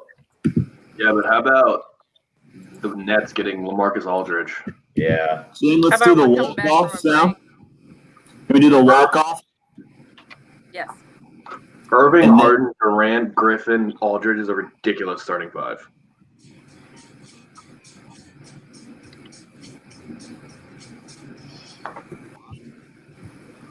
That could be trouble. That is going to fall. Heinrich is going to round second. Heinrich is going to round third. South Carolina is going to walk it off over Florida. The Gamecocks will take game one of this series in 14 innings. Bert Chantley, Kip Balknight on the call on the SEC Network Plus broadcast, 12:30 Saturday morning after an Andrew Eister 0-2 home run, down one. Gamecocks tied it up there, and then the next two guys got a hit. Jeff Heinrich chopped one up the middle for a single, and that was Colin Burgess going to the bullpen there in right center. And Patrick, you pointed out a little earlier in the show, if you were just listening or you hadn't seen the replay yet, it is certainly worth going to check out for multiple reasons. The home run right there in the bullpen, and I don't know if you've ever seen a bullpen more exciting. And then two batters later, the hit goes right there as well. And the way that Founders Park is with the kind of see-through fence, right? It's not a fence where you can't see what's going. You can see what's going on in the bullpen, and you just see just the flurry of activity.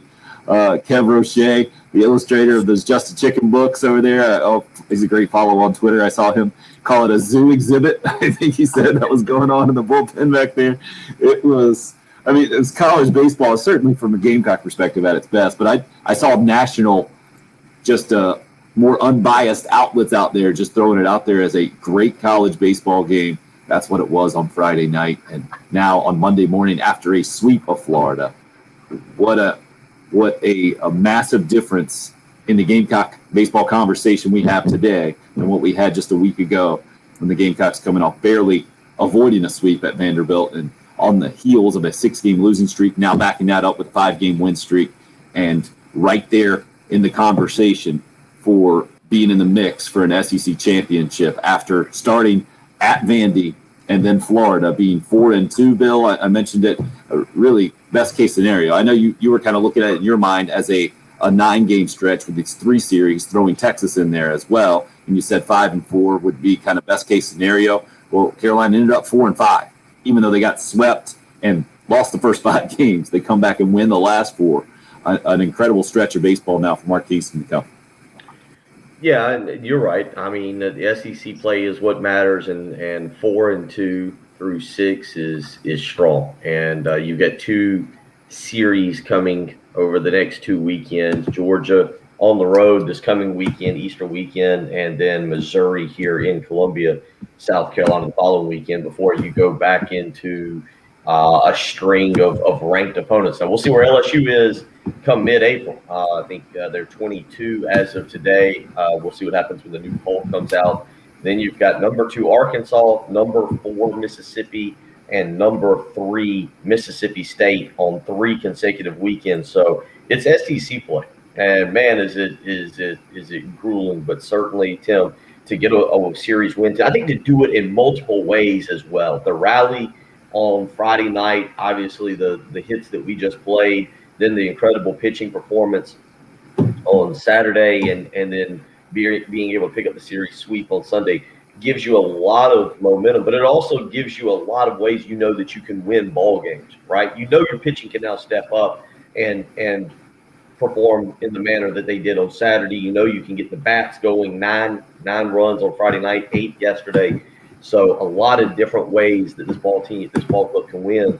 And we're joking a little bit, but it does feel like a ton of positive momentum heading into tomorrow night's game against Gardner-Webb, the Georgia series this weekend. You do have a game against North Carolina. I have no clue how North Carolina did this past weekend. They're currently ranked 24th as of this morning. I don't know if they won their series and they'll stay ranked, but that's next Tuesday night, and then again that Missouri series over the next 2 weekends. Well, just to throw some details in there. So Friday night, it was 20 hits for Carolina, an absurd number. But if you go back to how that thing started, Thomas Farr walks the bases loaded to start. Just mind-boggling in a lot of ways. And Bill, as I'm looking this up, I guess there was a bunch of weather concerns over the weekend. It was North Carolina and NC State. They only got one game in, and North Carolina lost that game. It looks like they might play a doubleheader today. If you really want to keep your eye on what's going on with North Carolina baseball. But you walk the first 3 Florida batters. The odds of you sweeping Florida for the first time since 2006 going into this game, if you're South Carolina, having come off, a 6-game losing streak, you had bounced back to win the last 2. So you were 2-6 in your last 8. The odds, I wonder what Vegas would have put that at. Patrick, you're more of a numbers guy. I would say single-digit percentage chance, right? And then after you walk the first 3 batters to start the series, it had to go down to the 0.1 chances or somewhere in that 0.9% chance, I would think, of sweeping Florida at that point. But Bill, and then add in the fact, did you guys see how many batters Carolina pitchers walked on Friday? You guys see that number? So keep in mind that a good weekend series is single-digit walks, right? That's kind of the goal for any college baseball team out there. You play 3 games. If you can stay in single-digit walks, you're going to be in really good shape. You average 3 per game. It's not asking a ton. It's a very idealistic goal, and it rarely happens, I'm guessing. But for instance, Florida pitching walked 2 Gamecock batters Friday. Carolina pitchers walked 13. Oh.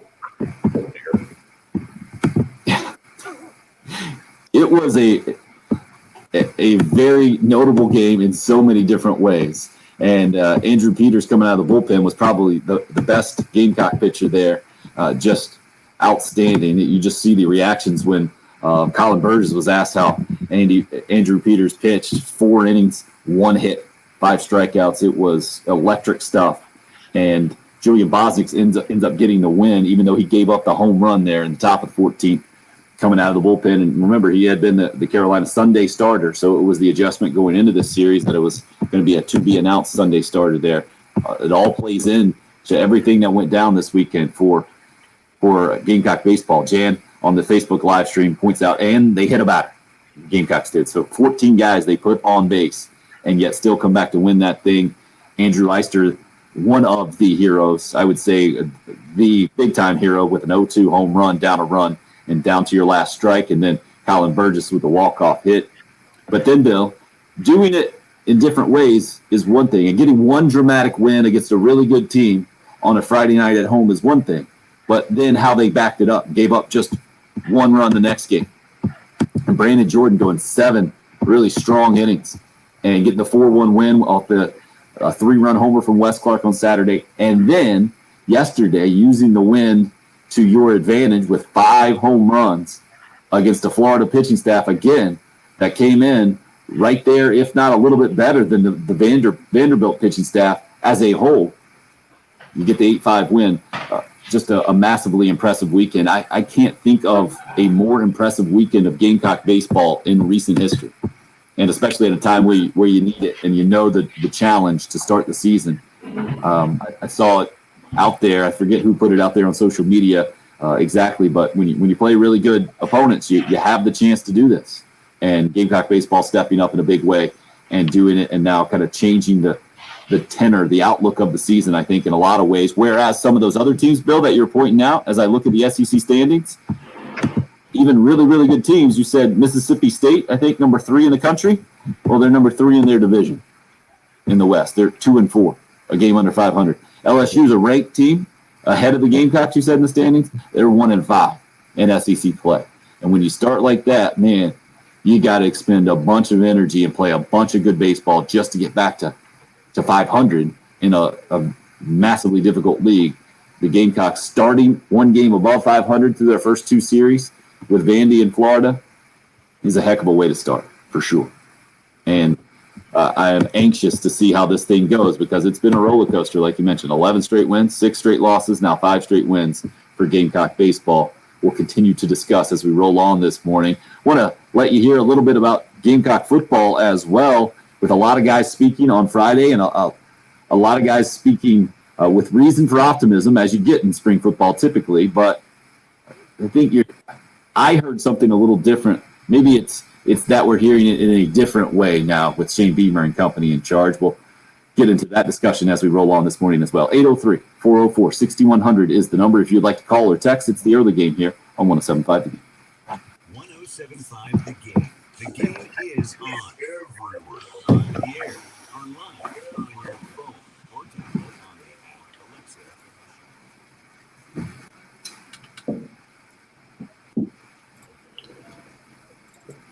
Then on that link that you sent on Twitter for Grill Bill, From the Shepherd's Glass the line Traffic is still Center, says Shepherd's Grill Glass, Heat. a true reflection of quality. Shepherd's Glass.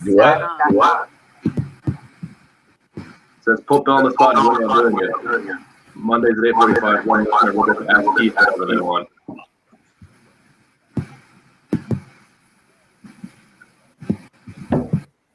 So that link, I need to change the website there, Patrick. Is that what you're saying?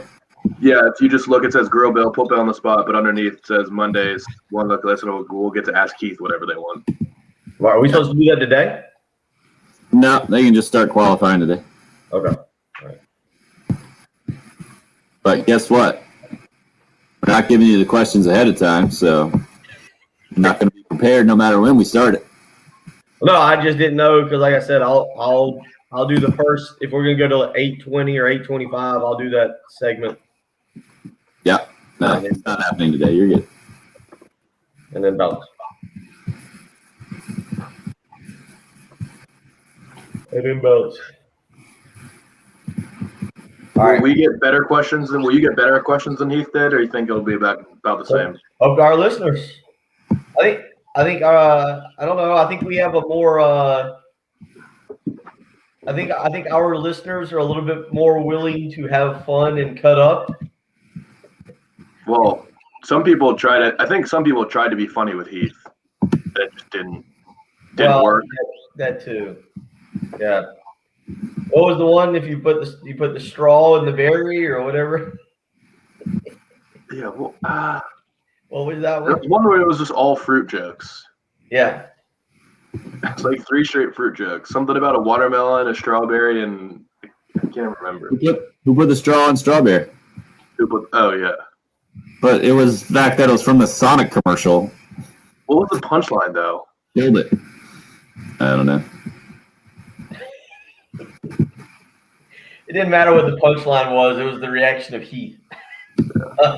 All right. You got any other questions? Nope. I'm good. That's it. Okay.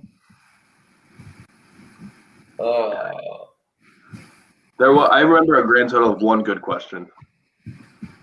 It was who would you add to the South Carolina football roster if you could take anybody from the country right now?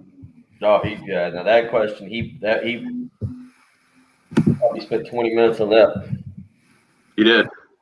Came out Jalen Waddle as the answer. Wrong answer.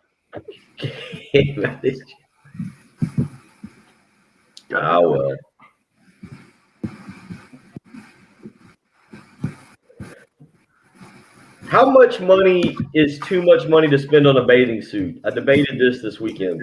$20. I'd go $30 is too much. Okay. Is So it for 45 is 45 was definitely out of the for a guy. Oh, okay. I was gonna say. For When yourself? they get hosed. Huh? For yourself? They get hosed when it comes to pricing. Yeah, there was a bathing. Yeah, for a guy, there was a. I didn't buy it. I ended up buying some Greg Norman shirts. So had you bought the swim trunks, you would have probably come in cheaper than buying shirts. It was about a $20 difference. They had a sale on a Greg Norman shirt, and I ended up buying another one. But this company that I came across, I kind of like Whitewater. They had some board shorts that were really cool, but they were $45. And I was like, man, that seems like a lot for a bathing suit. Swimming trunks? Sure. I actually do think that's the first time I've ever heard a guy ask about purchasing bathing suits in my entire life. Girls talk about it all the time, but Chad's all into it. He says you're good. You live on the lake, Bill. Chad, I've got like 5 or 6 bathing suits, but I think I was thinking about that this weekend too. I got a white one, a light blue one. We're heading back in. All right, I guess we'll stop this conversation. A soundbite here. Yeah, for myself. Let's do number 10, please. Okay.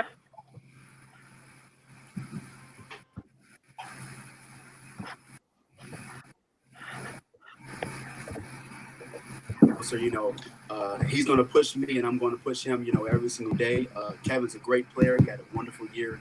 And I can't wait to, tear up the SEC with Kevin. It's going to be definitely a 1-2 punch, thunder and lightning, we call it. It's going to be something special in South Carolina.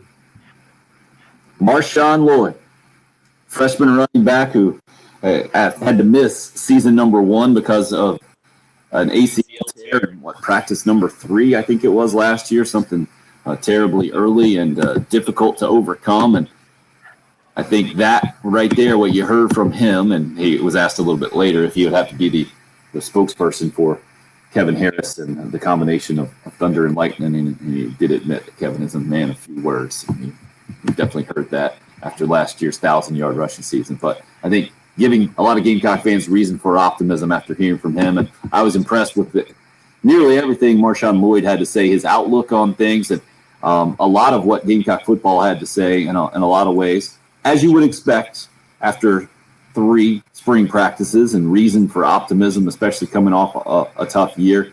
But the one thing that really stuck out to me, Bill, was listening to Nick Muse talk a little bit and talk about Shane Beamer coming in and being a positive guy and his influence so far, and then talk about Luke Doty and using almost the exact same kind of description. And then it was pointed out that you kind of described those guys the same, and they seem to be a good mix.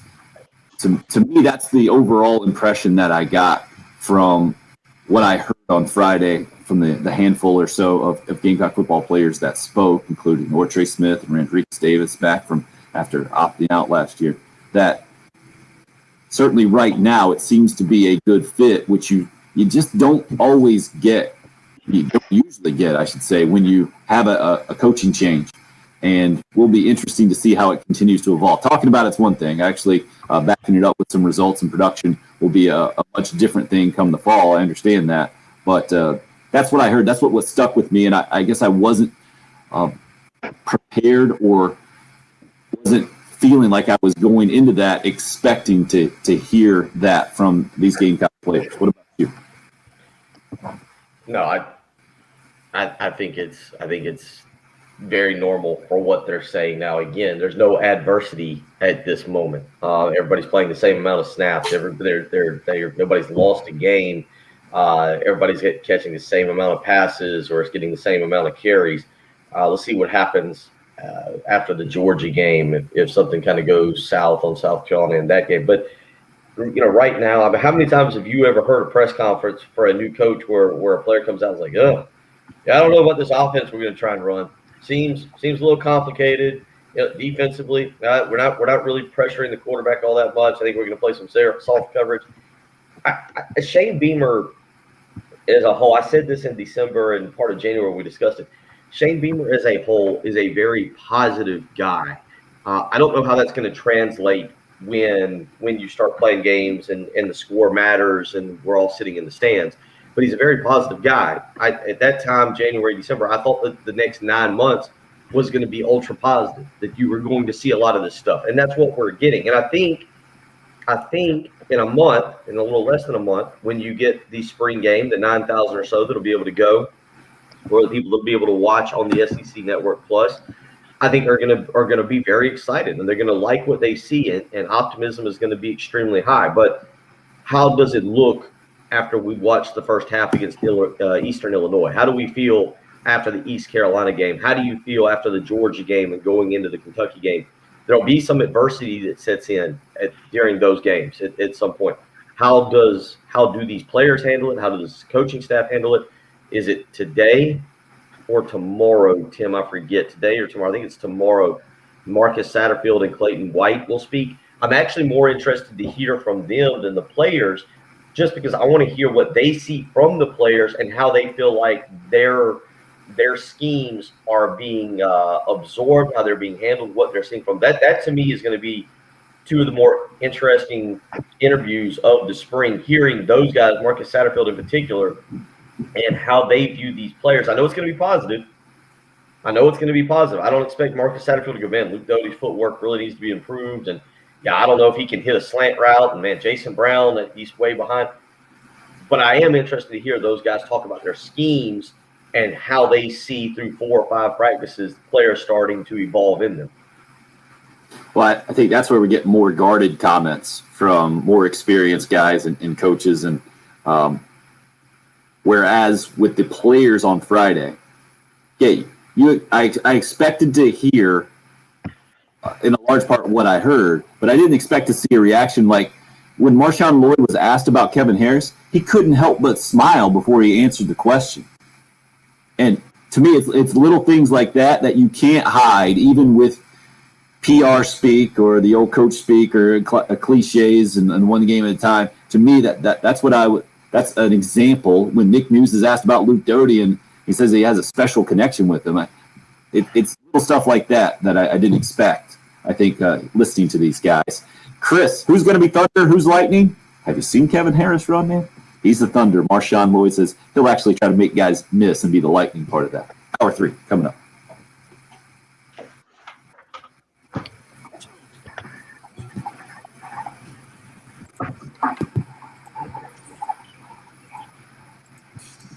Sonny, thank you for sitting out your suspended time. He's back in on the recruiting. East Clarendon's Cooper. Is that a football kid? President recruiting nerd gave you All right, Bill, do you want to? obnoxious shrug. Tim, if you want to kick Jen and I. Suspend him for that. She's a class of 2022 point guard. I guess Sonny is all about the recruiting. The last one was about women's basketball recruiting. This is men's, or is this another women's basketball recruiting question? I just typed in East Clarendon Cooper recruit. Talasia Cooper is the girl. Her top 10. Oh man, it's more than 10. Sonny. Looks like this article has, she put out her top teams, and there's 2, 4, 6, 8, 10, 12, 14, 15 of them. But South Carolina is one of the 15. Sonny, what are we doing here? 4 McDonald's All-Americans. There's plenty of players coming in the pipeline. Yes, I heard that. That was I actually saw that happen one time. My one little year of playing college baseball, Centenary College, worst Division I team in the country in 1997. I was so far down on the depth chart, probably the last guy to ever play. So in order to break up the extreme boredom, I was a warm-up guy. I'd run out of the dugout at least in between every half inning and throw with the left or right fielder, depending on what dugout we're in. We're in the third base dugout at Oklahoma State. Centenary College was at least Division I at that point. So that's kind of the whole reason I went. Got to play against some big-time programs like that. And our left fielder was a California junior college guy. Was a really strong dude, but he was having a tough time. He was struggling with the transition, let's say. And he was struggling at Oklahoma State, and they were giving him the business, and he did exactly that. And this was like the most mild-mannered, like, hilarious dude. Patrick, his move on the bus, I don't know if you had any of these guys in lacrosse, but it was the most amazing move ever. He would like lean up and he'd be like, "Hey man, I'm really impressed with what you've been doing, but guy back here, can you believe this guy? He's saying you're not a very good hitter." And then he talked to him for a few minutes, and then he'd lean back to the other guy and be like, "Hey man, you're really having a good start of the season, but he just do it just to entertain himself." He's so hilarious. But he just lost his mess at Oklahoma State, and he definitely poured in. He's like, "Can you meet me in the parking lot afterwards?" And I'd never seen this either. Instead of having the effect that I thought it would on Oklahoma State fans, silence. Nothing. I think they left. I think they were genuinely concerned, as opposed to I'm assuming that it just encouraged the Carolina fans. Oh yeah. And Well, that's that's something you say when you know that you're defeated. but when you're a Florida player, you should never say that. Ever. Ever. Ever. It's embarrassing. Being a player on the worst Division I baseball team in maybe the history of college baseball is one thing. Being a starting outfielder for a preseason number 1 Florida team is a different deal. Now, have you seen the still shot of the Florida guy who hit the home run Friday night, rounding third? Well, I've seen, yeah. It's been photoshopped a lot. Right. It's just a Bush League move that only admits that those fans are having an effect. I wonder if the limited fans actually helped in that sense because they just Totally. every single word is heard so clearly. Yep. And I think that might have the players put their guard down a little bit too. Yeah, probably. One thing, if you go into a packed house, then you got to put up the wall, shut it down, don't let anything in there. I think it's another thing when you see all the empty seats, you're like, I ain't gonna mess with them. It's not the same. Man. They rode a bus, right? They don't fly, right? Yeah, I assume Gainesville, you can do it in 6.5, maybe somewhere. Yeah. Bus. It's a long bus ride on Sunday. Ooh, no doubt. 5. I think it's about 5.5. It's not a bad trip. But don't they have those really nice buses? You got to slow down in the speed traps, man. It's true. Good point. Gotta be careful. Yeah, but no matter what, after getting swept, playing 14 innings on Friday, just getting embarrassed, sitting in that bus for 5.5, 6 hours is going to suck. Also feel like Kevin O'Sullivan's not a coach you want to ride back on a bus with after being swept. I don't want a coach that you do want to ride back on a bus with after getting swept. Who would be that guy? I don't know. I just started watching Last Chance U, the basketball season. Pretty good. I would want to ride with that coach. I just started watching Ted Lasso. Pretty How's good. that? So good. Is it Worth watching for sure. Yeah. Is it one season right now, or they've done another one? Not just one. So I've still got time to not get too far behind. Yeah, Right. you won't mind. It's easy. It's funny, but it's also kind of uplifting. He's a very inspiring character. What's that on that? That's on Apple? Apple Plus, yeah. Yeah, I just figured out how to use Apple Plus for that reason. I got a free year of it when I got a new phone. Wait, Gotten any new devices Founders recently? Park doesn't have a visitor's locker room? I know that they come in through the outfield left wall, but I thought it had a locker room. How would they not? Just have a dugout. So figure it out, guys. I think that's a pretty standard thing for college baseball. Coming back Really? in, 2 breaks this hour. Where do you change? Yes, on the I bus. remember sitting there. We played at Mercer, our final series of the year. You changing they let you use the gym. Yep, hop in there. You guys use that locker room, then you can head on over. What? Guys are up. Let's let Hope start us off in hour number 3. Already pushing the YouTube subscribers, I think, in the 6 o'clock hours. Now officially joining that YouTube live video stream. That's sponsored by Buford Lending, by the way. Good morning, everyone. Hope says, what a wonderful Gamecock sports weekend. Elite 8 for the 4th time in the last 6 years for USC women's basketball after an 11-point win yesterday against Georgia Tech.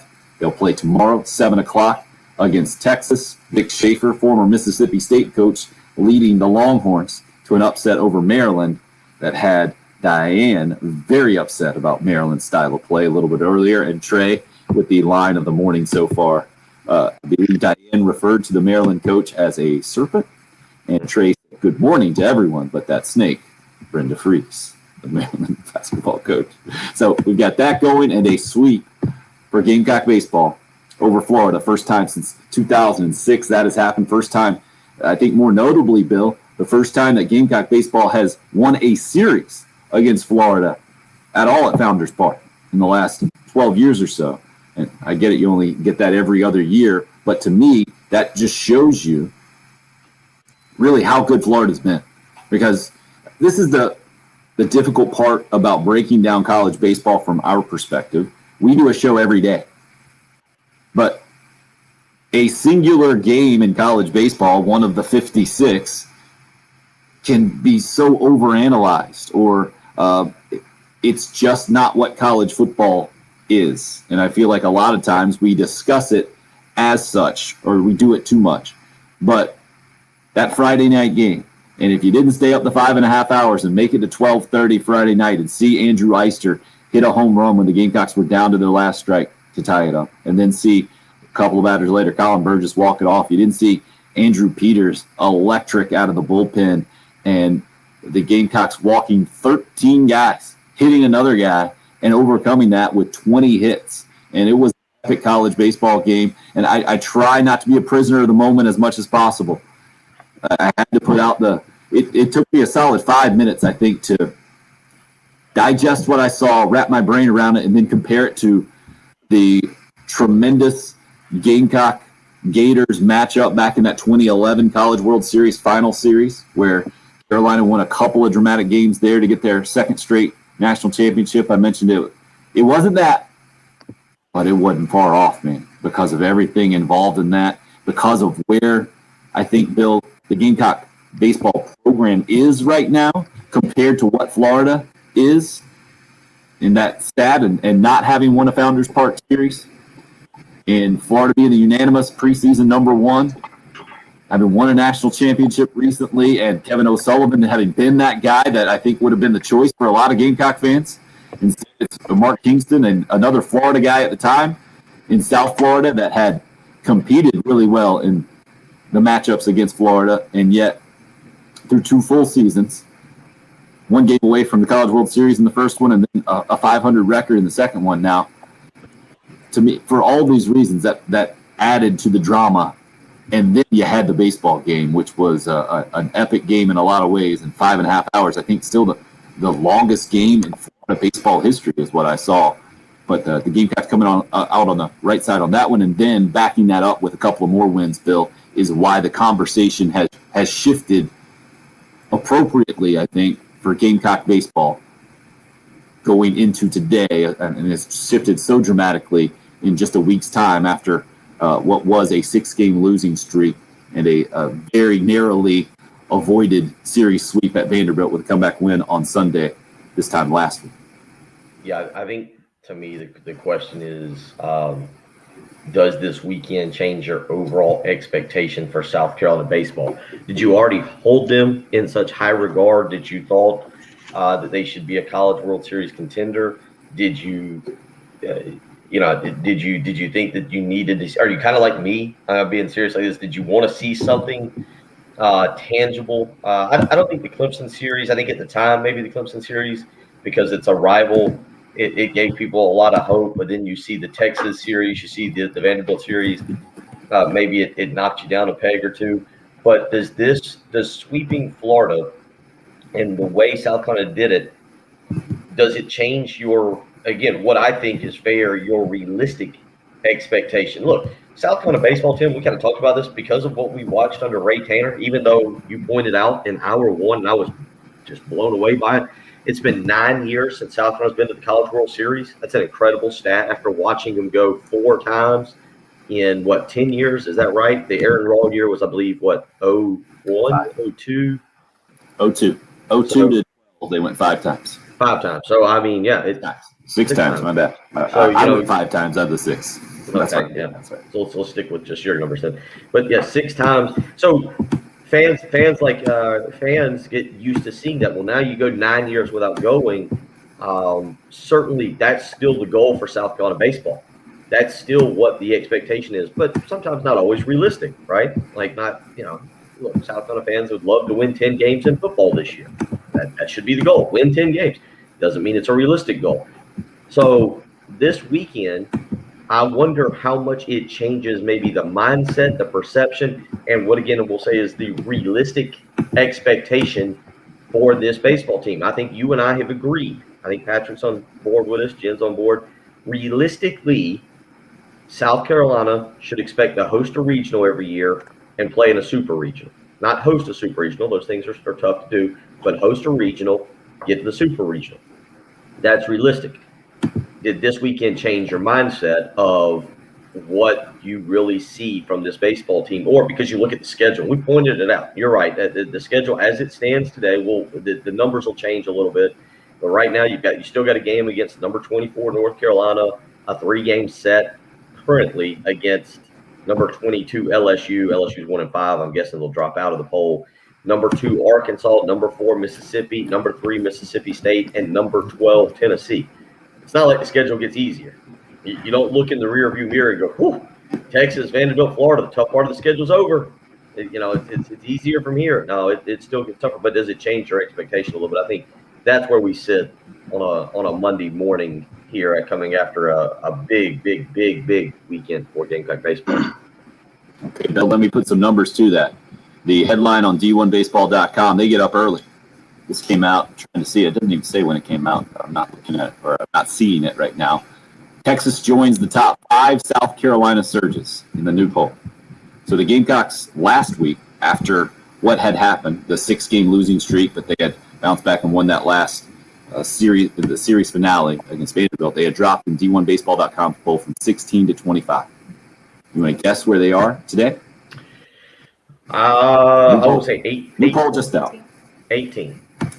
Up to 14. Oh. And I like what D1Baseball.com did here. Florida was number 5. They dropped them all the way to number 15. That's what drives us all nuts, right? When you see one team beat another team, and yet the team that lost is ranked higher than the other one. They didn't do that here. The tough part for Carolina is that Arkansas, Ole Miss, now number 2 and number 3. They're still up on the schedule. Texas did move up to number 5. Mississippi State also on the schedule, dropped from 3 to 8. Tennessee is all the way up in the top 10 as well now, up to number 9 after a 21-4 start. So Chavo hit us up on the live stream here, and this is what I'll say, and I think my best way to put this in perspective, and said, what happened over the weekend brings my expectations up, but not as high as before Texas. That stretch showed me when our offense slumps, it slumps hard. I think what Texas is proving now, having jumped into the top 5 in the country in that latest poll, is that they're really good, man. And when any offense slumps, I mean, that's the definition of a slump. Can you not slump hard? I don't quite get that. But I would tell you, Chavo, that your expectations should be bigger now after what you saw over the weekend, because Florida is legit. We weren't sure in that 11-game stretch exactly who was legit, right? And Clemson has bounced back. You got to give them credit. I think they've won 7 of their last 8 to even up their record at 500 in ACC play. And so they kind of salvaged their season after it looked like a nightmare start there in conference play. So it looks like they're going to challenge for an NCAA tournament bid, maybe if they get on a run, even host. Through that first 11 games, South Carolina baseball is always supposed to have a really good non-conference record. Always. This year has been the exception. You don't get a marquee non-conference matchup outside of Clemson typically. It's usually a bunch of home games.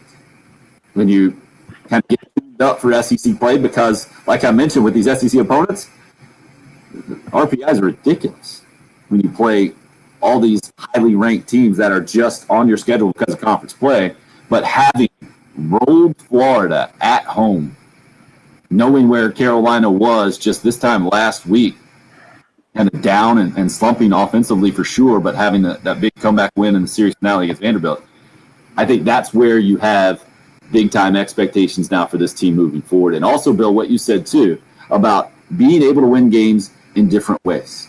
Bit of a slugfest on Friday night and kind of a crazy night from your pitching staff with 13 walks, 20 hits against, again, a frontline Florida guy who's maybe second to only Vanderbilt and Kamar Rocker and Jack Light. But when you're looking at pitching staffs around the country, and then coming back, shutting down Florida with just 1 run on Saturday, and then finding a way to pop out 5 home runs, wind aided as they were, but doing it yesterday, to me, as impressive a weekend, again, as I can remember from Gamecock baseball. And I don't know, other than not going to the NCAA tournament and kind of cashing in on that Final Four run, and then having some bad football seasons under Will Muschamp. I don't know why you wouldn't be right back there as a Gamecock baseball fan and expecting a College World Series run and the ultimate expectations. I don't see any reason for it on the field. I think it's all there in front of Mark Kingston and company. Bill, you're not quite ready to let yourself get there. Is that what you're saying? You're going to be a little bit more guarded? I was a little guarded, but I mean, look, I think this is a good team. I really do think this is a good team. Now, I want to see consistency. You even think about the first 2 years of the Mark Kingston era. You had a very slow start, then an incredibly hot finish, right? They go play Arkansas, where they're within 1 game of the College World Series, but it was a slow start. And I think, Tim, at that time, if I remember correctly, they had lost. Do you remember the number? It was something like 10, or this dated back to the Chad Holbrook era. They had lost something like 10 or 11 straight series, SEC series. Does that seem right? And got up to 11. Mm-hmm. All right, and then they went on a run and technically lost the Arkansas Super Regional Series because they lost 2 of 3. But I think it was a regular season series. Then they turned around the following year and won something like 9 or 10 straight, if I remember correctly. I could be wrong, but because I'm 2 years ago. But they won 9 or 10 straight. Got pretty high in the polls, and then fell off at the end of the year. Finished 500. Didn't make postseason play. Now you're seeing them play really well again. Last year they started 12-4. You're seeing them play really well again. Can they maintain it? And I'm reading. It's interesting. Because I'm reading some of the responses that people are sending in about, all right, where are you at with this baseball team? Because they've shown enough, right? They've shown enough that you feel it's a legitimate top 20 team. I think that's very fair. They've shown enough that you feel this team definitely should host a regional and be in the mix for a super regional. But where do you stand with this baseball team? And I was just reading. You can go through and pick some of the ones you want to read, whether it's off of the live stream or off of the text lines. But it gives you an idea, because I do feel like as I'm reading these, they're a little bit all over the map. Everybody has high expectations, but just how high? I think it's interesting just to see some of the opinions people have. Well, the next 2 series you have are the easiest, right, for the rest of the season? Georgia and Missouri are the worst SEC teams you have on the schedule. Yeah, but Kentucky's good. No, Kentucky's they're off to a 5-1 start in SEC play, man. I don't think you can put them up there anymore. Yeah, I think on paper right now you're exactly right, and that's what Joel says on the Cool Care Heating and Air text line, Patrick. In my opinion, Joel says they need to follow this up by taking care of business with series wins against Georgia and Missouri to be really seen as a legit top 10, top 15 contender. The schedule gets a lot tougher after that. Totally fair. As is AJ's take, who says, my expectations for Carolina baseball haven't changed. I still have no idea what we'll see on a weekly basis. We can win every series or we can lose every series.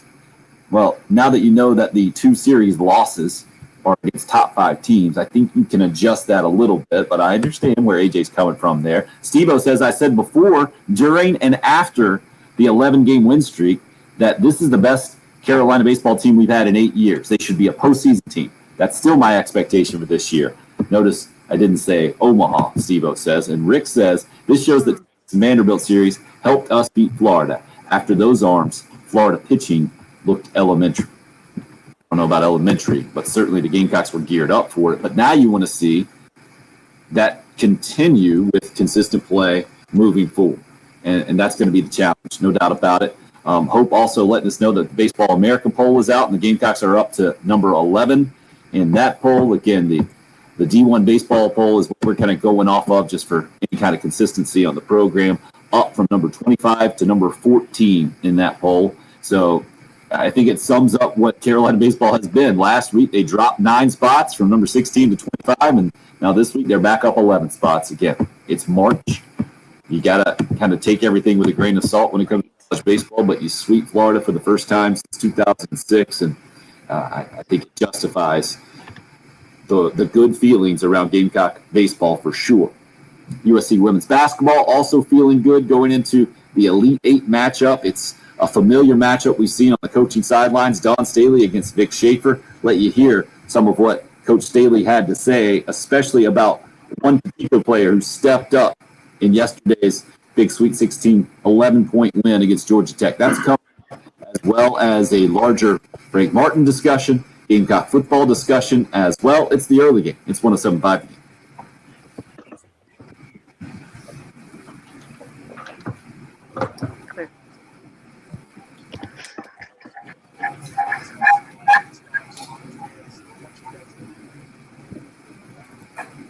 How long do you want to go in this next segment?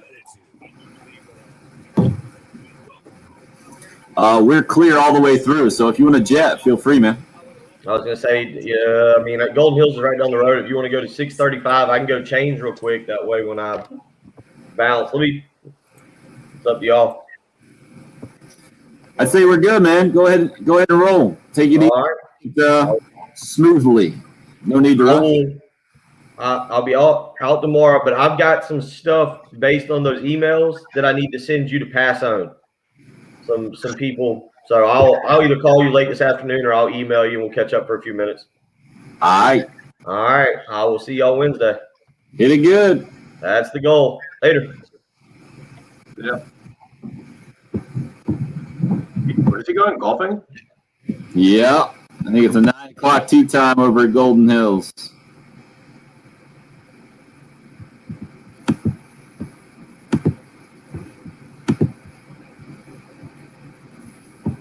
You know, when you're a big timer, you're in demand, high demand golf events. Is it an event or are you just playing? No, I think it's some kind of tournament deal.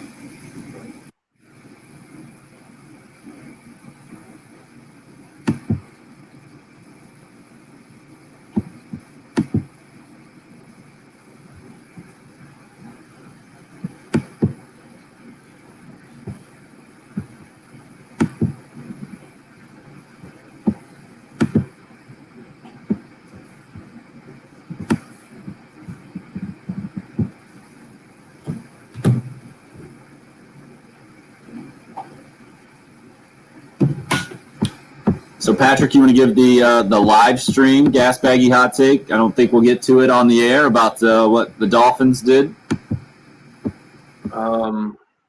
He does not, Trey. I made him play one time. It's the only time he's ever played. No. I don't think I can play golf anymore. Well, I can. I can just half swing. I have no torque left in my elbow. And Jesse, I think technically Bill's doing research right now for his job, going to play golf. All involved. I say I hope it's a tournament. Otherwise, it's a bold move to just schedule a 9 o'clock tee time when you know that your work ends at 9. Well, it's the only one they had. I can hear Bill trying to justify it. Yeah, Monday morning at 9 o'clock is all they had. Yeah. So no, you got nothing on. I just figured I just winded you up. You can go. No, I like it. Like it's not to trade for Deshaun Watson. That's probably over with.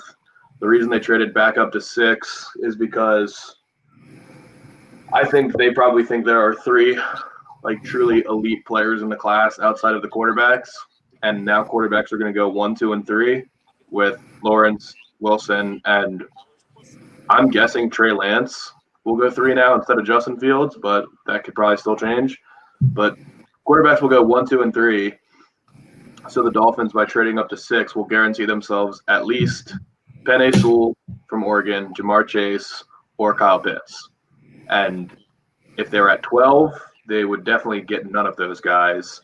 There was the 2 Alabama receivers, Waddle and Smith, and then the tackle from Northwestern, Rashawn Slater, are also pretty elite prospects.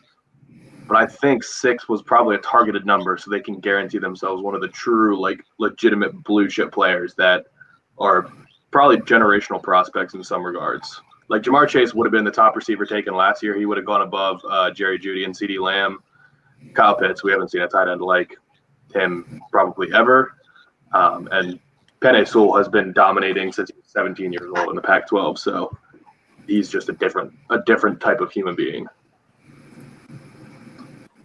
Number 3 is the real question now, because the Right. word is that the 49ers are sticking with Jimmy Garoppolo next year, which would make sense. A lot of people are saying that's ridiculous. There's no way they're going to keep Jimmy Garoppolo now.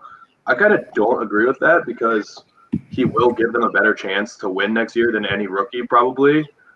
So Trey Lance is for sure the most developmental of the big 4 quarterbacks, and giving him 1 year to just study and go for broke with 1 more year with Jimmy Garoppolo, I think is a really good idea. And Trey Lance is probably, from what everybody talks about the meetings, the smartest of all of the big 4 prospects. Mac Jones at 3 would be nuts. That was Popping up on the weekend.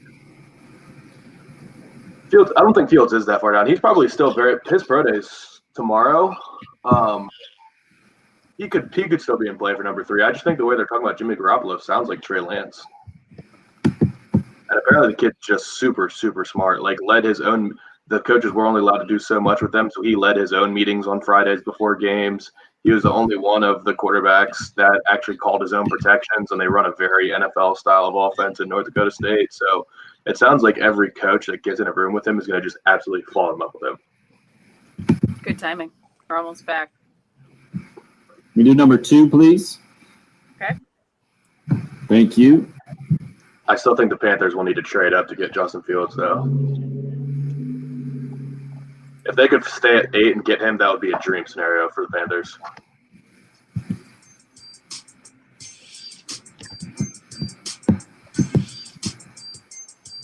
I'm super happy for her because she stayed there with us. You know, a lot of people would have been disgruntled. A lot of people would probably have been thinking about transferring. It probably would have got leaked out. But no, this team has been pretty special and pretty professional about things. And that's, you know, one of the things that I love about them is they only want to play and they want the best for each other, even if it's at their expense. And not a lot of young people are able to balance that, but still stay confident in them when their numbers called.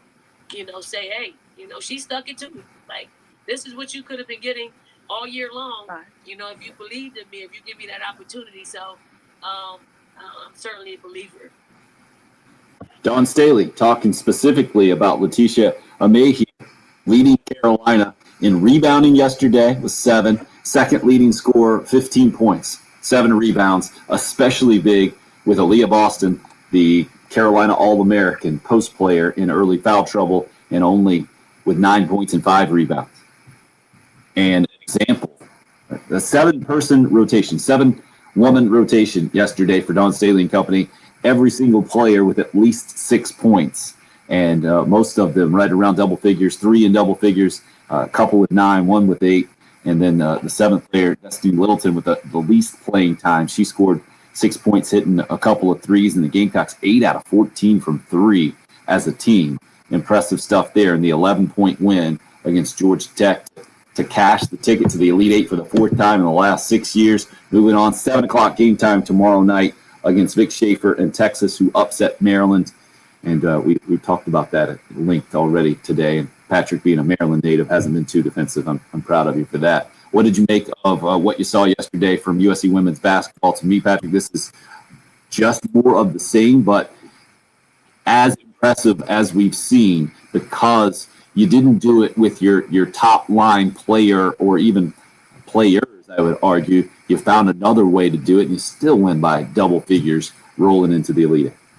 I think things are set up about as ideally as South Carolina could want them. I mean, Maryland was blowing teams out for most of this year, and you played really well without huge contributions from Aaliyah Boston. Now you get number 6 seed Texas, and I can't pretend that I've watched Texas play, but I mean, just from the seeding perspective, you've got to like the way things are turning out. Yesterday was a very pretty cleanly played game. South Carolina and Georgia Tech only get into the line and combined 13 times, but South Carolina hits all their free throws, which is huge. I can't remember off the top of my head what the numbers were, but they were not good in the last game, which was a little bit concerning because in March you need to take the free points when they're there. Alabama showed that perfectly yesterday. But yeah, things are looking great. I will be excited. Hopefully they can take care of business because the 9 o'clock game directly after them tomorrow is that Louisville-Stanford game, and Stanford has been outstanding this year, but they play late games, so I don't ever see Stanford play. So I would be excited to watch that, but you've got to feel really good about how things are going right now. A lot like Gamecock fans feel about baseball after the first series sweep against Florida since 2006, first ever series win at Founders Park against the Gators, and an absolute epic Friday night game. 5.5 hours, 14 innings, down to their last strike, down a run. Andrew Eister hits a home run there in the right center Eister Alley, as Tommy Moody has coined that phrase. The bullpen going crazy. Next batter, Jeff Heinrich, gets a chopper up the middle for a hit, and then Colin Burgess says he didn't know he could hit it that far to right field. Hits a double. They kick it around a little bit on the warning track. Florida does, and Heinrich comes around to score easily. The Gamecocks' dramatic win. I tweeted it at the time that it wasn't 2011 and the College World Series final series where the Gamecocks had the epic throw from Jake Williams out in left field to gun a runner down at home, and the Florida reaction was just absolute shock. They went from winning, I believe that was game number 1, what would have been a win there if that run had scored, to ended up losing that game. Obviously, during that ridiculous 22-game win streak for Carolina baseball in the NCAA tournament with those back-to-back national championships. Wasn't quite that important or epic, but man, it wasn't far away. And the catch Brady Allen had in that game, there's so much baseball, it's hard for me to remember all this stuff. Yeah, it was that game where he goes up. Patrick, you saw the catch, right? You see the play of the catch? Yeah, insane. As good a catch as you'll see. It probably didn't quite rob a home run, but it was really close. I mean, he basically takes it off the yellow line at the top of the fence and just, full speed, smashing into that thing. I have no idea. Adrenaline probably is the best way, or some give to the fence, the only way that you kind of walk away and shake that one off. Absolutely it was. I don't remember Jackie making a catch like that in college. He's made a bunch of them with the Red Sox, but in college, specifically smashing into the fence, jumping up and catching it at full speed, I don't remember that in his college career. He made a lot of great catches, a lot of great plays, don't get me wrong, but that one is right up there. I think can challenge any of them. And then the 13 walks is just a number that's mind-boggling that the Gamecocks gave up. The first 3 batters of the game, Thomas Farr didn't have it. 3 straight walks. And I was wondering what the heck was going on. But then Carolina responded with a huge second inning there and put in 4 runs. To me, that was the story of the weekend, Patrick, on the baseball field for the Gamecocks. Every time Florida could have gotten some momentum and made plays. I mean, they hit a home run off Julian Bosnick in the top of the 14th inning. They took the lead. It's not like they didn't make plays or give it a tremendous effort. Not like they're not supremely talented. But every time they did something, the Gamecocks had a response. And then they found the ways to win. And to do that at this point of the season where it has been a roller coaster, 11 straight wins, 6 straight losses. And it's really easy, especially this year in the SEC. If you don't make key plays at key times, you're in a world of hurt, man. LSU, look at LSU right now. They went in this weekend more highly ranked than the Gamecocks. They're 1-5 in conference play. The Gamecocks are somehow 4-2 after series at Vandy and then with Florida. And now, from a schedule standpoint, you get the only kind of breathing room you're going to get in the SEC right now with Missouri and Georgia coming up. And I think that's the exact right analysis for this year's team. If this is going to be the Gamecock baseball program that we got accustomed to see, that it became the perennial powerhouse, the marquee program in college baseball, if it's going to be back to that status, then you certainly win these next 2 series. And you probably throw a sweep in there somewhere. Yeah, that's what I was going to ask. How many – I mean, you're not going to expect to go 8-0 the next 2 weeks. That is a lot to ask. I mean, and North Carolina's a good team. I don't know much about Gardner-Webb, but for the 6 games at Georgia and at home against Missouri, are you expecting 5 wins? Is that like what you need?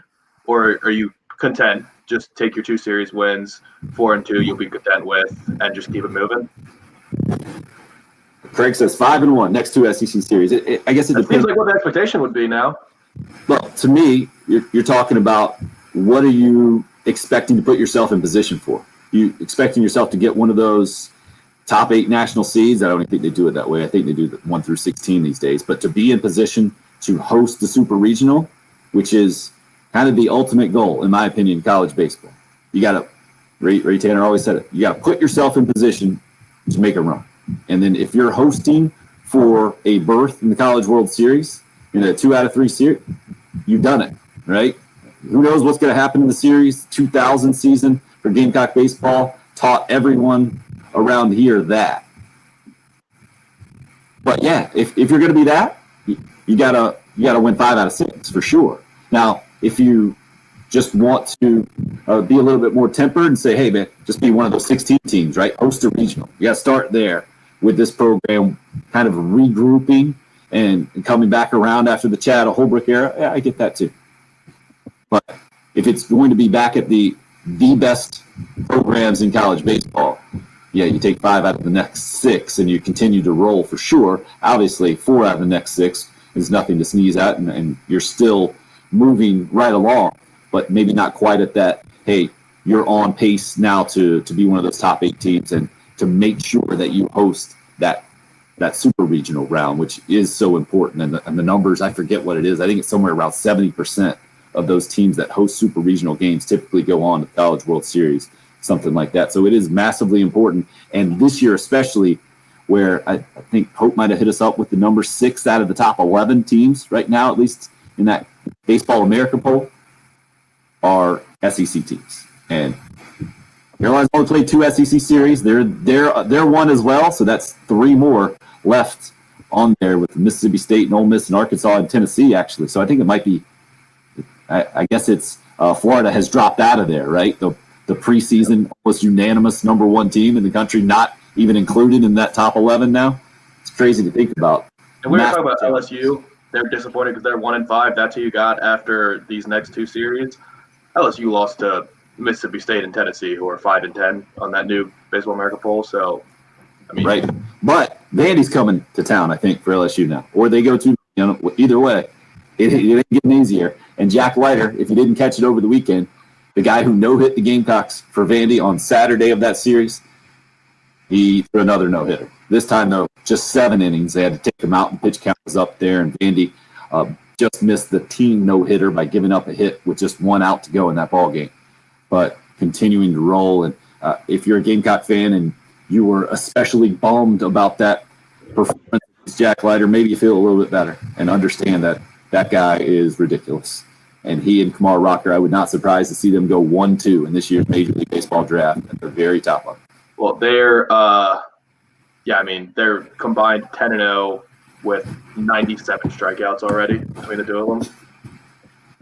And do you have the innings right in front of you? Yeah, 29 for Leiter, 31 for Rocker. So they've given up 18 innings. Yeah, given up 18 hits. 60 innings. They've given up 18 hits and struck out how many? 97. 98? 49. Like they're actually their numbers right next to each other are crazy. Leiter's 29 innings pitched, 49 strikeouts, giving up 7 hits. And then Rocker is 31 innings pitched, 48 strikeouts, 11 hits.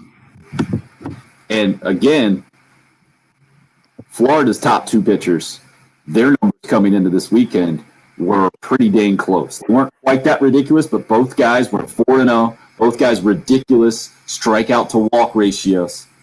And Carolina baseball really stuck it to them. I know Saturday it wasn't a hit fest. I think both teams had 5 hits. But they got a big 3-run knock from Wes Clark. He continues to lead the country in home runs.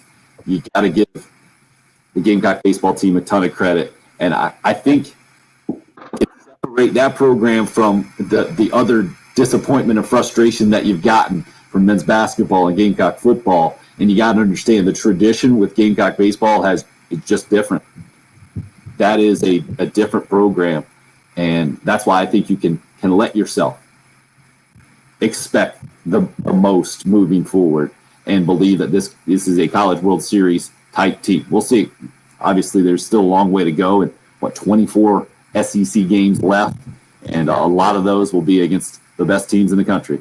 So that's why what happened over the weekend, massive in a lot of different ways for Gamecock baseball for sure. 803-404-6100 is the number if you would like to weigh in on the program. Patrick, where are you at with the Frank Martin situation? The reports on Friday and a back and forth and board of trustees and state legislators grilling University President Bob Caslin. Yeah, what That was situation that? as we sit here today? Bill started bringing that up. I didn't even really know what he was talking about. I saw a couple like tweets about it, but Yeah, I guess it was. You have seen the video, or you I have have not? seen the video. I haven't seen the video either, but I know there was a state legislator that I guess there was a committee meeting, or I'm just showing my ignorance here about state government as I'm recounting this, but basically Bob Caslin testifying or being questioned about typical university business, I think, by state legislators, and one decided to bring up a buyout of coaches and exactly how much money was being allocated toward that, and mentioning that that money could go to a medical school or whatever. It just was an example of what the University of South Carolina athletics department challenge has been through the years, I think, with lines getting blurred sometimes between government and athletics department. And we've heard it referred to many times between, or by many people, I think, of specific challenges at the University of South Carolina and the basketball program specifically. And I think this just played out right in front of our eyes, where board of trustee members, there have been some that have been working to move on from Frank Martin.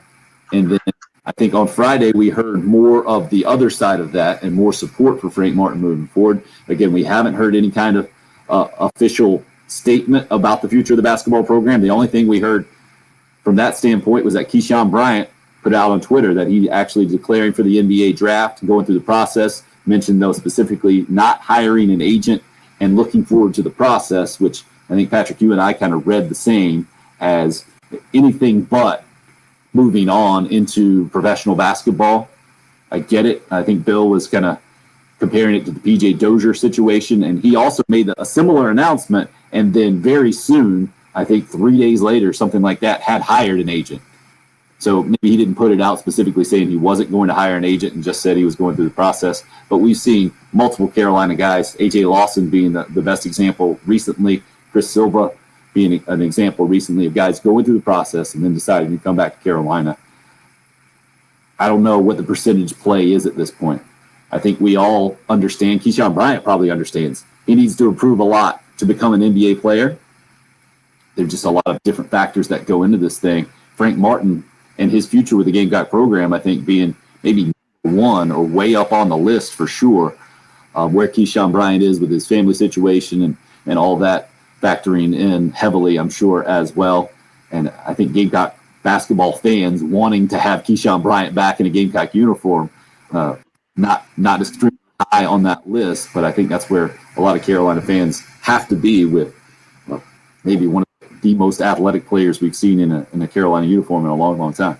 I think they just want clarity at this point, because it's kind of embarrassing at this point that it's going on probably 2 weeks too long. You're seeing players, former players, high profile players tweeting as if, and you read that as if like, oh, it sounds like Frank Martin's entering his last days as the coach. And then 2 weeks later, here we still are. There's now politicians arguing with the school president and rumors coming out left and right. We already went through this with Will Muschamp and the leaked audio footage about talking about buyouts, and then he's coaching after that. Like, all of this just makes it sound like too many leaks, too much information coming out. Please just make a decision and move forward. So it's just not a good look. I guess it's not really talked about nationally as much as here, but maybe everyone's not noticed. But I do think recruits are taking notice of this, especially when Frank Martin's in communication with people and he doesn't even know what his own future looks like. That's going to make it difficult to do your job. Messy for sure, but I think more than a resolution right now, Gamecock fans want what's best for the program moving forward, right? And I think that's where it gets even murkier, that you have a bit of a split. I would say from what I've seen, I think more Gamecock fans understand that or think that are in the opinion of that Frank Martin is better for the program moving forward than the program moving forward without him. I mean, we're talking about the guy that took him to the Final Four and has more NCAA tournament wins than any other coach in Gamecock basketball history. I think a lot of Gamecock fans understand the unique challenge that is this program. How did that happen before, though, these conversations? Like, what were you waiting for? The season to officially end? Like, you thought, holding out hope that South Carolina would win the SEC tournament and be playing in the NCAA tournament? Well, the problem is that you don't live in a bubble. It's not just about the South Carolina job right now. It's about other jobs that could be opportunities and could keep Carolina from having to pay the full salary for Frank Martin in the next couple of years, which is how the contract reads. I think it's $6.5 million is the total. 803-404-6100. We'll continue to ask unanswerable questions or try to break things down that we can't answer. Let you hear one final word as well, maybe from across the board. We have 3 different subjects. We have reaction from Gamecock baseball, huge weekend with the sweep, USC women's basketball in the Elite Eight, and Gamecock football talking and optimistic, I think. Reasons for optimism for sure, hearing from offensive players most recently. We'll do that. Dramatic conclusion of the program coming up. It's the early game here on 107.5 The Game.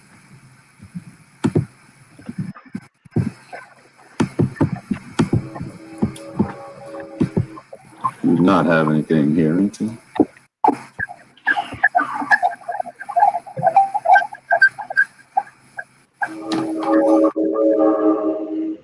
Oh, the train. Love the train in the background, Patrick. Yeah, see, I really don't notice it anymore. I think that's human adaptability at its finest. Yeah, it never, unless I'm sitting behind it in traffic, the sound of a train is never even registered in my mind anymore. Lottie, what kind of job? You got some kind of government job where they locked down your work laptop? Couldn't get us on there? I have a buddy that said that he watches us on the Twitter now because his office computer blocks certain websites. He can't watch YouTube, but he can go on and click the link on Twitter and just start it over. Beautiful. There you go.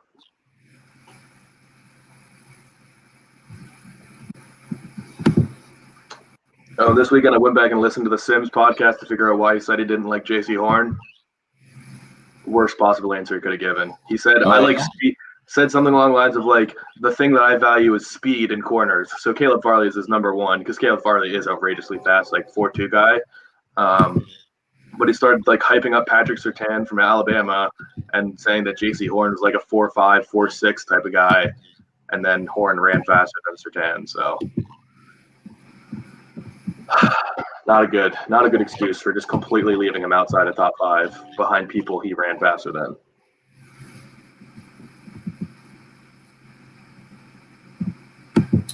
Robert, how was the weekend in Bristol is the question. Did they even race yesterday? Jen? Nope. The Nothing, truck huh? race is noon today, and the cup race is at 4. Wow. So much rain, so much flooding, and when you figure you have a hard surface underneath all that dirt, it's not going to drain very well. So, kind of a bummer, but it'll be interesting to see how it happens if they're able to get it in today. Raytrick, you got a phone, right? You can do it on the phone. You got to try Twitter or Facebook. If those work, then there you go. we're watching. Robert's a big fan, says the dirt's looking good. No, that's not the sand. That's the dirt.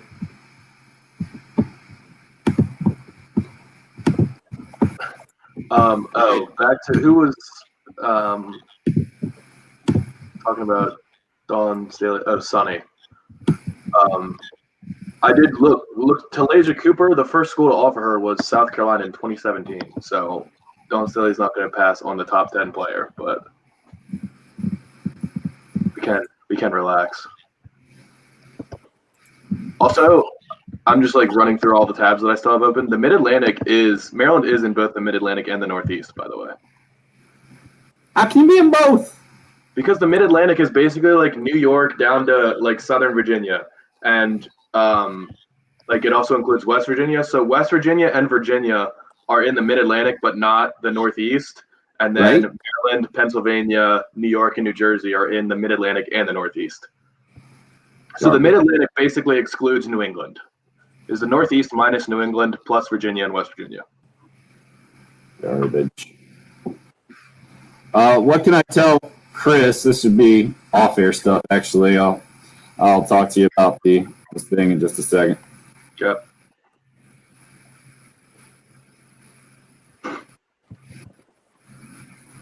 It's all right. This just makes it a quiet deal. Jen, can we do a bit of a mix and match here? Yep. Good job. Would love to start with the walk-off. Start with number 12. Then go to Don Staley, number 1. Then go with Marshawn Lloyd, number 11. Okay. I like him. Is it impossible not to like that? And then how about number 6 to end from Wes Clark? You got all those? Okay. 12, 1, 11, and 6. You got it. Okay. Thank you.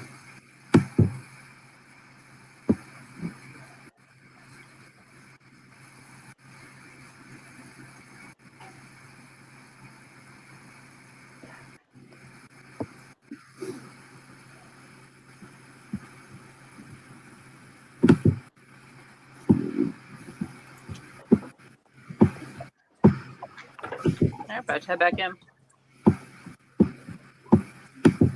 Patrick, anything you want to get in before the show is done? We what?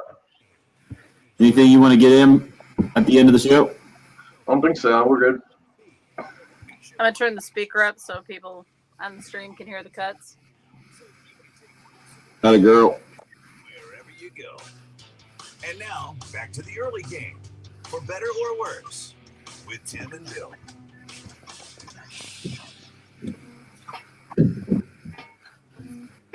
As a pitching staff, you obviously have to do well.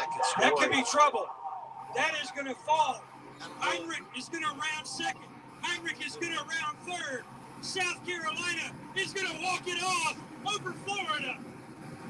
The Gamecocks will take game 1 of this series in 14 innings. I mean, this team is resilient and determined and focused on the task at hand. And we found ourselves with Aaliyah Boston in a little foul trouble early on, so we had to pivot, and this team pivoted extremely well today.